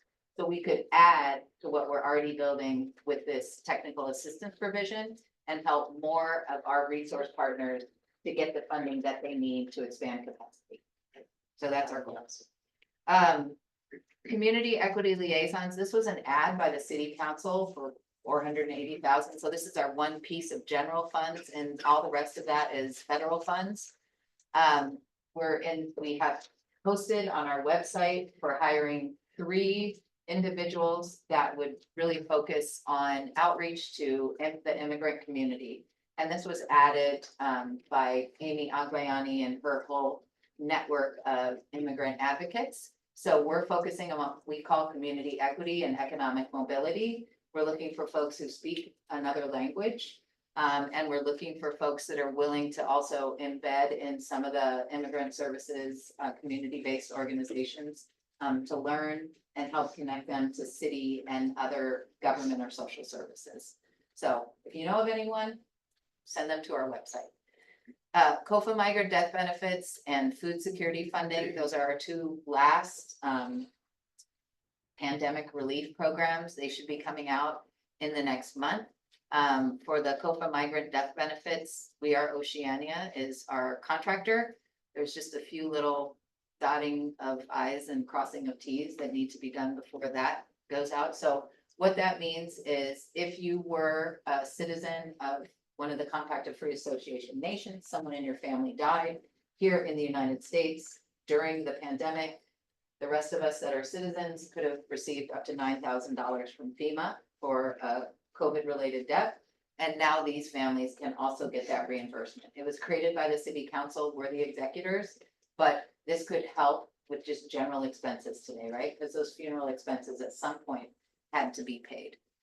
Food security, again, for local produce and locally manufactured food products like poi, pa'iai, those kind of things. And they go out through our emergency food system. So we're trying to reinforce those contracts and the connections to local farmers with our emergency food system.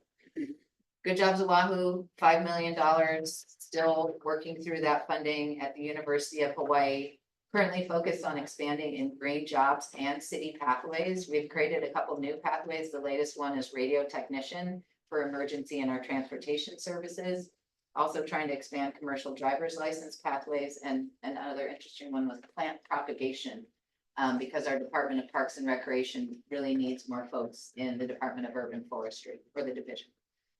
There are 60 internships that will be available through this funding, 20 through Kupu, 20 through Chamber that are technology related, and 20 through banquet services, which is like the subcontractor or organization related to Local 5. And then finally, BEAD. That's broadband equity access and deployment. The OER has received $100,000 from the university. And we just got word that they're gonna allow us to extend the expenditure of that through the end of next year. And so we're hoping to hire some additional interns from the University of Hawaii, 3 or more for $17.50 an hour is all we can do, but it's something to pay for their time. And we've had really great interns so far due to the Leap Start program that UH runs. And we hope to get some more that we can actually pay this time. Additionally, we're waiting to hear from the state.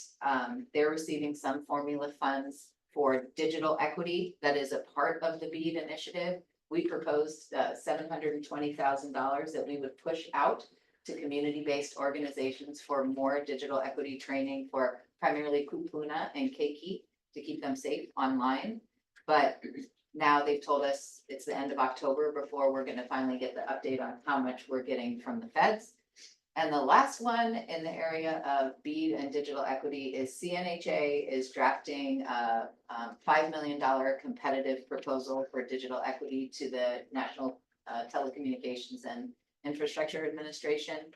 We are a part of that as the in-kind match. So whatever training, other things that are going on in community, our city buildings, our parks, et cetera, will be a part of how we make sure that everyone has access. Next slide, really quick, I'm sorry. These are a couple of the other things in our small business initiative portfolio. We'll get, as we get closer in December, we'll make sure that you get an invite to the Dine Art Shop Love event in Chinatown. We want to tie this into a bigger effort to do and draw down dollars for community placemaking. Let's say a chocolate festival on the North Shore.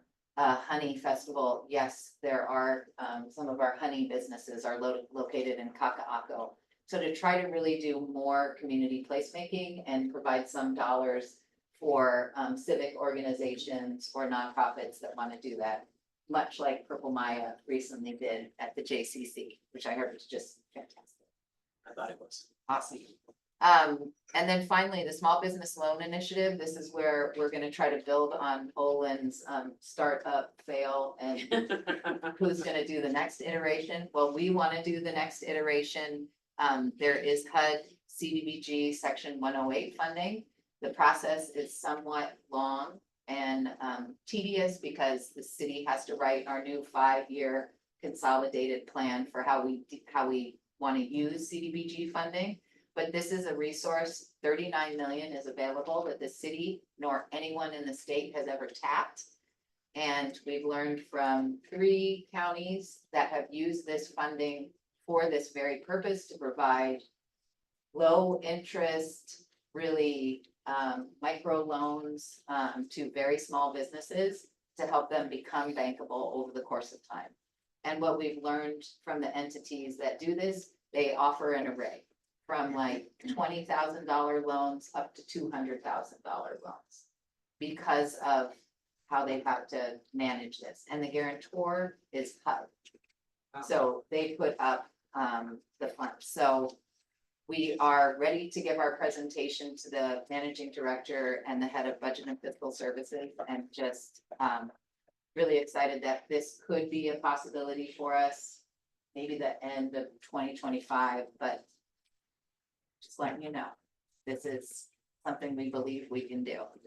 And then finally, just a reminder on all of our 3-point plans, which trying to work on a contract with the Ever Reliable Islander Institute to kind of update this and dig into it with our communications and data team around making Oahu a good place to do business, focusing on building the new economy by workforce development and support for those industries, and ultimately to go after federal competitive funds to help with economic inequity and the difficulty of making ends meet here on our island.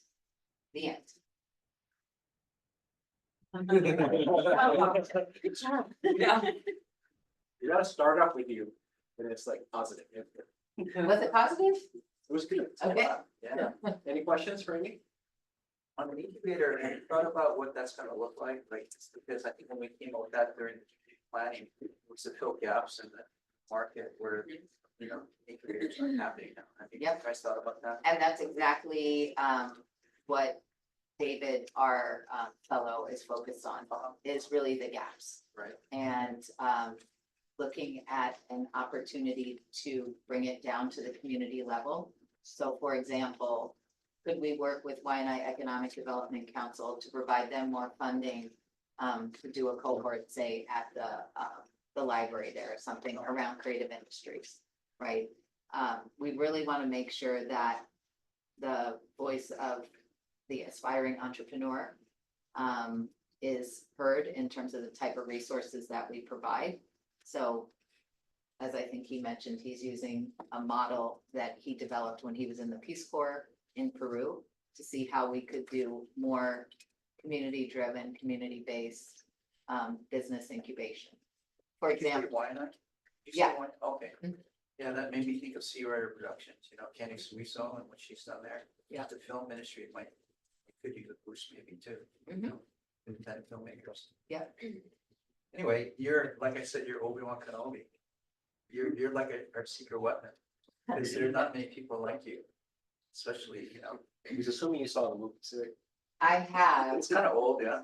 Obi-Wan Kenobi, you're my own. Princess Is Leia, that yeah. you, Princess Leia? he was only alive in the first episode and then he's like We'll try watching. gone You'll after know what I that, mean. right? But he He comes does back, get killed by Vader. but he comes Yeah. back, becomes stronger after he's killed. So failure can be a good thing sometimes. It's. I'll send back my virtual self. Just so you. is there anything else, Greg? No, that's it. Okay. Any other last questions for Amy? Because I think the star of the show is gonna come up with some action items for us, right? I'll say that. Speaking ending on a high note. Man of action, Burning, yeah. Princess Leia. So The next action item, Greg, it's all yours. we've had a good discussion you know, today about what I'm gonna present. And really the bottom, if I can start with the ask, which is just for us to agree, approve in principle, the concept of pursuing a 10% preference for local business. And I know there's a lot of details to be ironed out in that, so I'm not asking for that. And it's not gonna be like, the next thing you're gonna see is that it's been adopted by the commission, you know, there has to be some work, but I think having a goal like that will help us do the work. As you recall, we formed a permitted action group a few months ago, and we've been working with Kim to try to set up meetings, and frankly, it's been a little frustrating and slow, but not because of Kim, because I think of we're relying on other people to do these things. So I think for the city, you know, they have a procurement office, but they're focused on doing their daily day, you know, blocking, tackling, doing their things. So they're not really focused on economic development. So what they wanted is just to answer specific questions and not me. Can you send us questions? So we're like, well, we just wanted to have a brainstorm like that, right? That was our goal.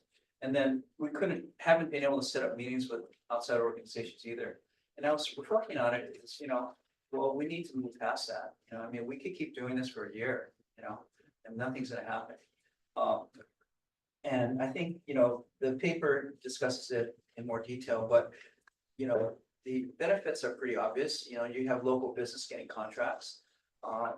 You have the multiplier effect on taxes. We can do some calculations on that.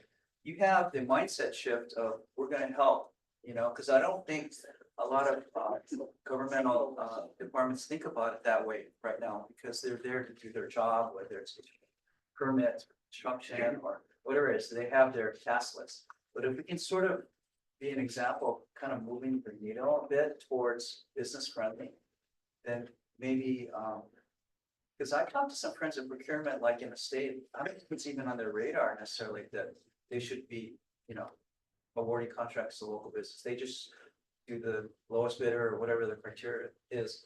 And so the way this would work is if you had say a bid of, you had say a mainland contractor bid on a contract for say 990,000.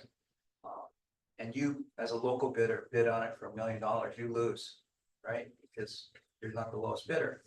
But if with a 10% discount, your bid would come in at 900 as far as the bidding is concerned. And so you beat the 990. The state lost $10,000 of revenue because they gave you the contract, because. And so the amount of loss of revenue, you're gonna have to make some assumptions about, because you have to look at it on a macro level, is what's the cost of this, right? I mean, I'm sure someone's gonna ask that question.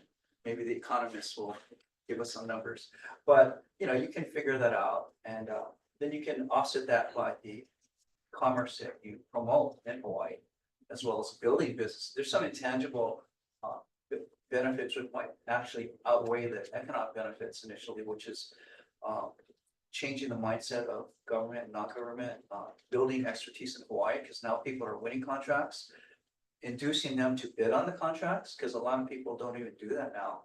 And and so what is the downside to us? Because I think, we all don't want to, like Amy said, you want to have a headline, state spectacularly fails. I think our downside is nothing's going to happen. But that's not even a downside. I view that as an upside, because we raised the issue. And so hopefully, even if this doesn't happen within this year or a few years, it may take us several cycles to get something through. We've actually started the discussion around something. And so I view that as a benefit. I remember Ron Higgins, the famous founder of Digital Island, which was one of Hawaii's spectacular successes. It's Hawaii boy. And he was talking to some group, and he go, or was I mentoring Wally Rock? He had a startup. But his point was, no means yes. So like if he's a marketing expert, if someone turns you down, that means yes, I can move on. And so even if we don't succeed in exactly what we want, we may be able to pivot and find something. But I think having this will actually surface a lot of the issues, will help us, because people who don't like it will speak up. And we can try to address that, or just move past it. When you have something concrete, now it's real and people are gonna take it seriously. So I think for us to have the commission's backing to say, the commission wants this to happen and we're here to execute it, is different from saying, well, what do you think about local preference generally? What do you think about this? It's like, and from my research, I think 5 to 20–25% is kind of the range you would find in cities around the country. And so, we're not at the high side, we're not at the very lowest. I just picked 10% because it seemed like it would get someone's attention, but it wasn't so insanely high that people go, that's crazy, too crazy, right? Let's see if there's anything else. So I think the next step would be form a permitted action group or subcommittee or something to push out the details of how this is going to look, down to drafting the law change that you want to put in effect, which I could definitely throw in my labor to do that. But you now have to talk to the city and find out where all the issues are going to be, so you can deal with that in your final proposal, and then bring that back to the commission for further consideration. So that's really the gist of my write-up here. And Eliza and Melly were on the committee. We had a couple meetings, and I think we all felt very positive about it, but we didn't really weren't able to have the further meetings that we wanted. So that's why this is kind of like a preliminary step. So now we need to go seriously forward and really make this happen somehow. Any questions or?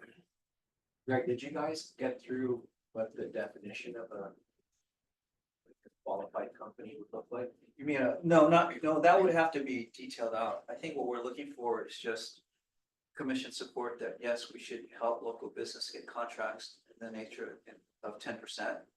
And we need to come back. I noticed that in the write-up that you gave us, there's some definitions. I think LA had some definition on that. So obviously we need to pull from those legal things and that's why I wanted to talk to other cities and things, so we don't make the same mistakes they did. And we can still do that now. We're not going to bypass that step, but we'll have something concrete for it. But I agree, that's a very important, because you don't want people gaming the system.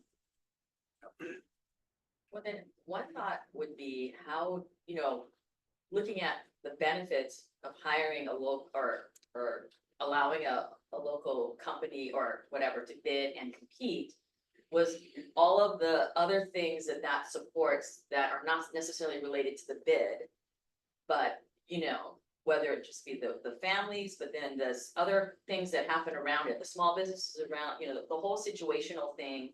Because, it will come back, you know, because then it helps everybody, you know, a lot more subsets of the ripple effect of a local owned business getting the bid, Right. you know?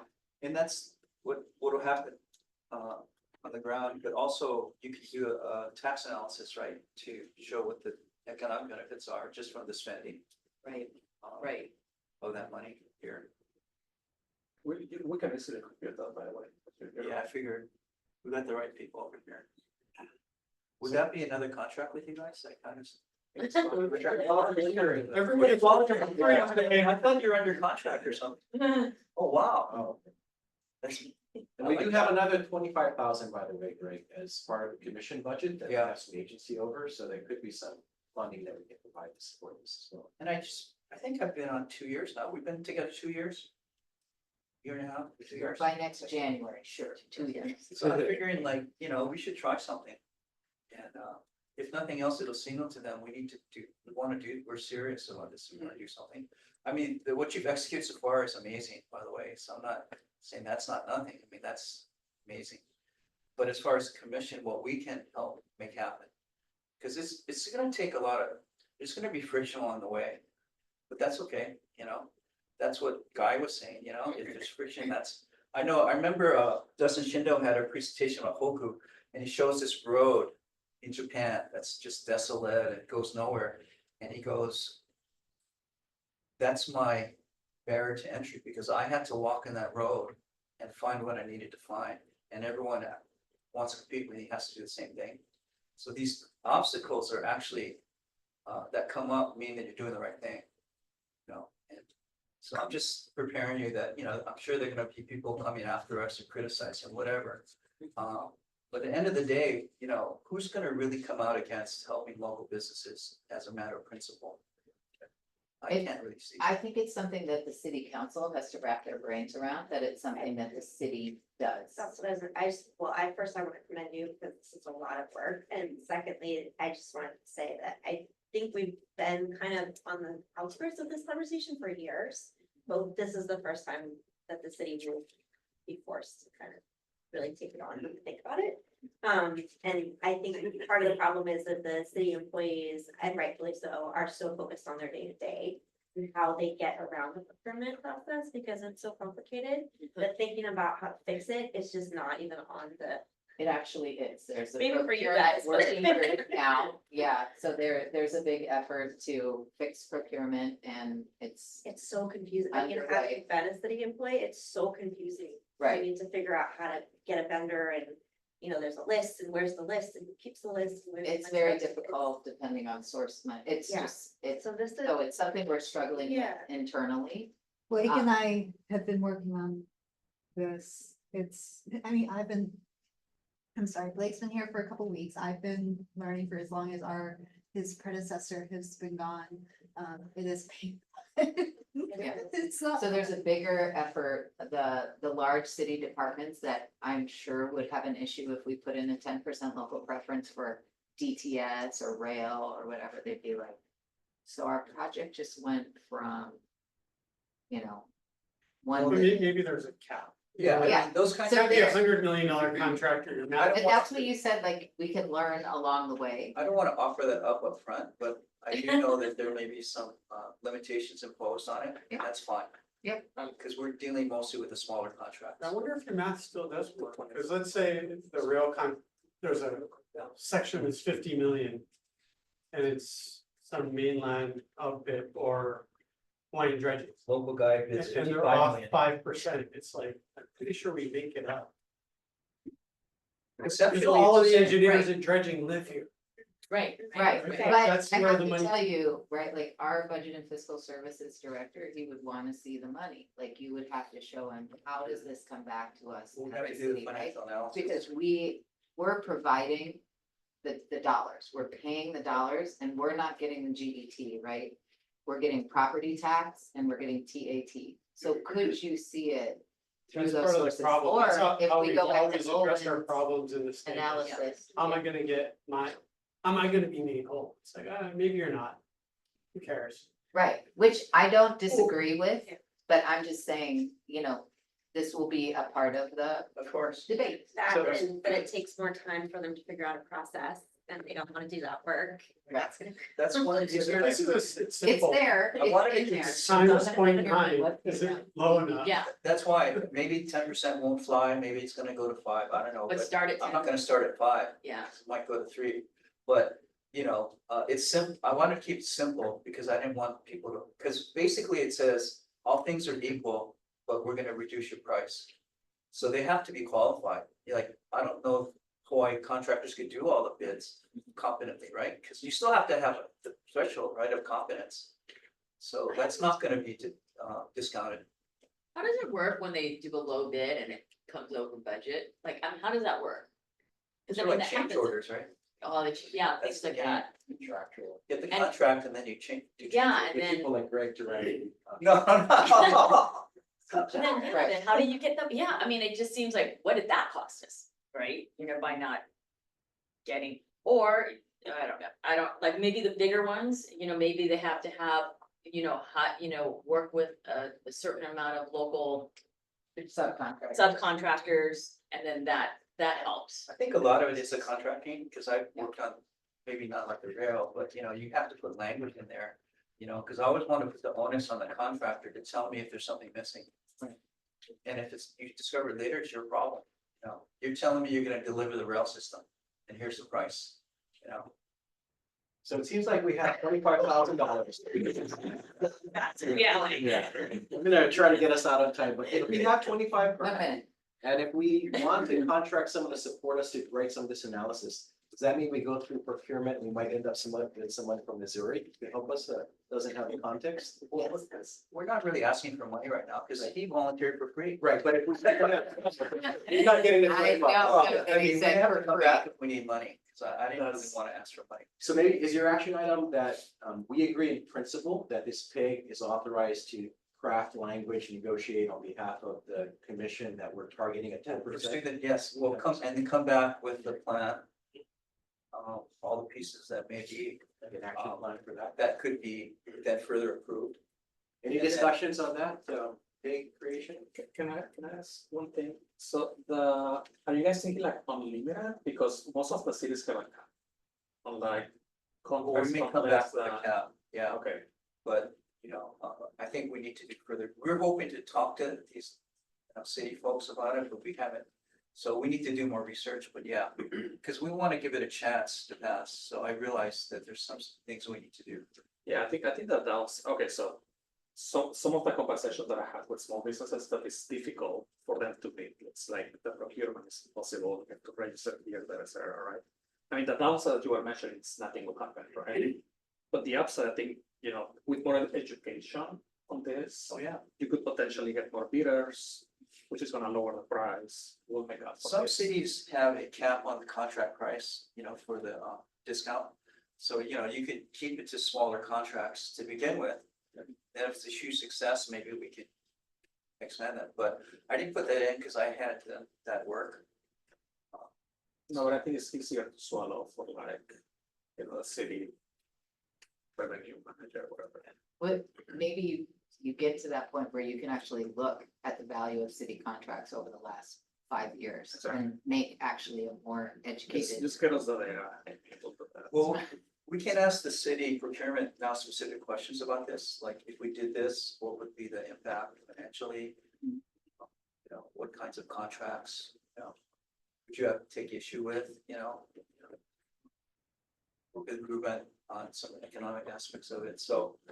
I think there's still a lot of work to be done, but it would still be psychologically helpful to say the commission would like to see this happen in some way, shape or form.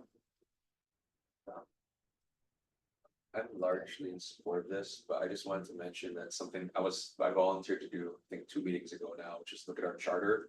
And as somebody who has to work with a very large board, I kind of understand the pros and cons of that. And I think, our charter right now is very narrow. And I think it might be helpful for us to turn back to you, Amy, and your team to ask, like, is this something that's helpful to you guys, that for us to be doing this thing more? Like, clearly, we have people who want to do it, but is it helpful for you? And if it is helpful, great, maybe we can add it to the charter going forward. Are there other things that would be helpful for you or more helpful for you folks that we can do? Maybe we can talk about what that is, but I think it's important for us to like ask that question, how can we support you guys better? I mean, I think this fits within our charter language.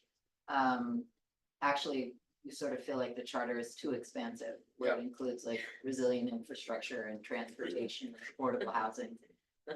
We don't have anyone to do. Well, your focus chart, but the tasks that's the commission is The assigned to. commission. Is the commission is like really narrow language, it's like create a plan, update the plan every 5 years, meet every quarter. That's basically what it says about our responsibilities. It doesn't say anything about any of these other things. And I'm not saying I don't want to do them, I think they're very valuable, I'm just saying they're beyond the charter. So we should ask ourselves, are these things helpful for you guys? I guess technically we could add this to the current plan, right? Because every year we can reconsider it. Yeah. So. Are you looking for a motion? Yeah, so great, if you wanna clarify specifically what the pig is gonna be doing, and then we can get some folks on it. So. But we have to vote for it first. I think you need to provide the specifics for the pig, to investigate. Yeah, and at the end of the paper, it says this, the pig is asked to prepare specific action plan to implement the local preference for further consideration by the commission. So that further action plan could include limitations or other wrinkles that we think we need in order for it to be feasible. And also, whatever the plan is, the commission can also not approve it, next time if they don't like it, so. So there's a motion on the floor to create a pig. The language is in the next steps of the attachment that was already provided. Do I have a motion? Do I have a second? Second. All in favor? Aye. Anyone opposed? So the pig has been created. This is a new pig. So the old pig is roasted and. Should we just keep the old people and the pig? Well, I think we should put it out. Pigs and pig. I mean, there's some. It can be up to 5 people. Okay, so let's, I know we don't have everybody here, but is there any interest from any of the members here to join this pig? Back on. I do think we should solicit the 3 commissioners not here. Yeah. They have We can at least. this save a is spot. kind of some of their area.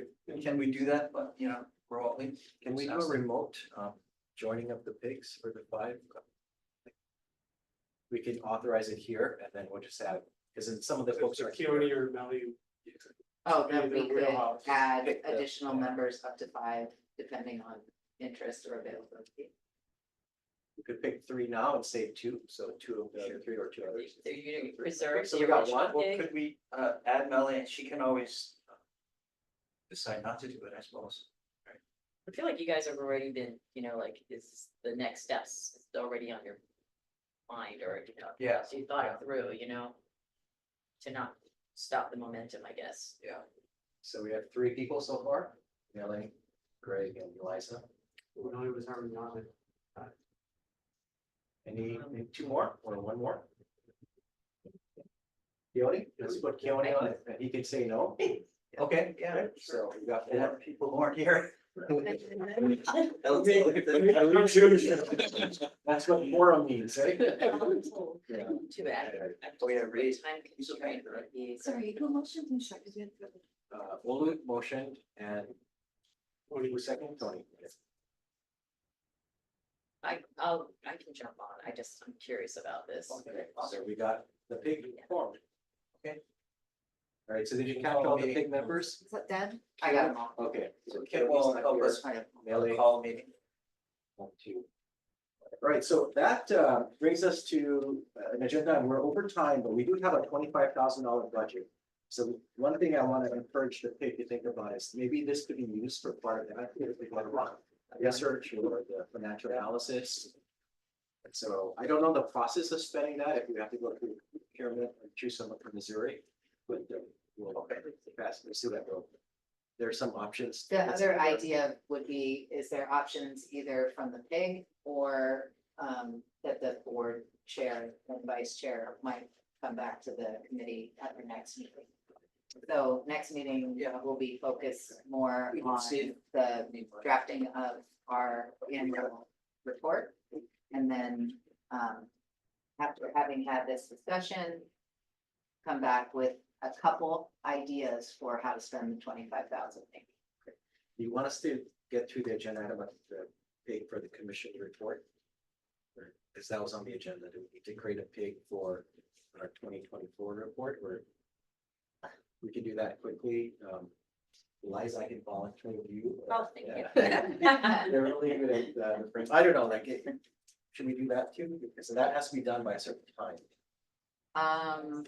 Yes, I think that would be helpful. So I'm gonna push one more agenda item on. So I'm gonna ask them to create a pig, because we have to create a commission report for 2024. And so we have our motion, and we'll create a pig for creating our report for 2024. Make a motion. All right, second. Second. If you're It opposed, should be say done. something, yeah. Okay, so we have some volunteers to be on that. I will help with it. That's one. This is, We could stick with our theme, and Reed would be great at that. Everybody that's not here. oh, that's right. He's fantastic, yeah, you know. So. You know, when they call and go, hey, I'm sorry, I missed the meeting. Oh, don't be sorry. So Reed, Eliza, and myself, would that be good with you guys? And we'll put together the final report for this year. This is what we provide to council every year. Yeah, this is the final report. It's more of like just getting through the language and key points. All right, so that, having said that, our last agenda item is new business. Anybody here with some new business? I have one. Where's this from? This is pretty wonderful. Uncle Joe's. Oh, my goodness. that He is- has good. kindly sponsored all of our. Wow. yeah. So This thing had a lot of flavor. It didn't look Yeah. as flavorful. It was, I mean, it looked great, but the flavor was insane. he cooks at home, so I know. It was- Thank you. All right, so I am going to ask for a motion to adjourn. Come on, Tony. So moved. Second. Second. Thank you guys for pushing a little bit further. Thank you, It was a Terry. great discussion, a lot going on. See you guys at the next meeting. Sorry, I was late. See if there was. That was Tony. Yeah, so. Tony adjourned. Understand it is, it's, no matter who the vendor is, we get the discount. Right, I mean, but you need to do the whole, like a local for profit business and a Keep local. in mind, like, you don't need all my. Proceeds back. But- I ever joined that, right? I mean, I could see that. Yeah. You know, they're probably the most, is not the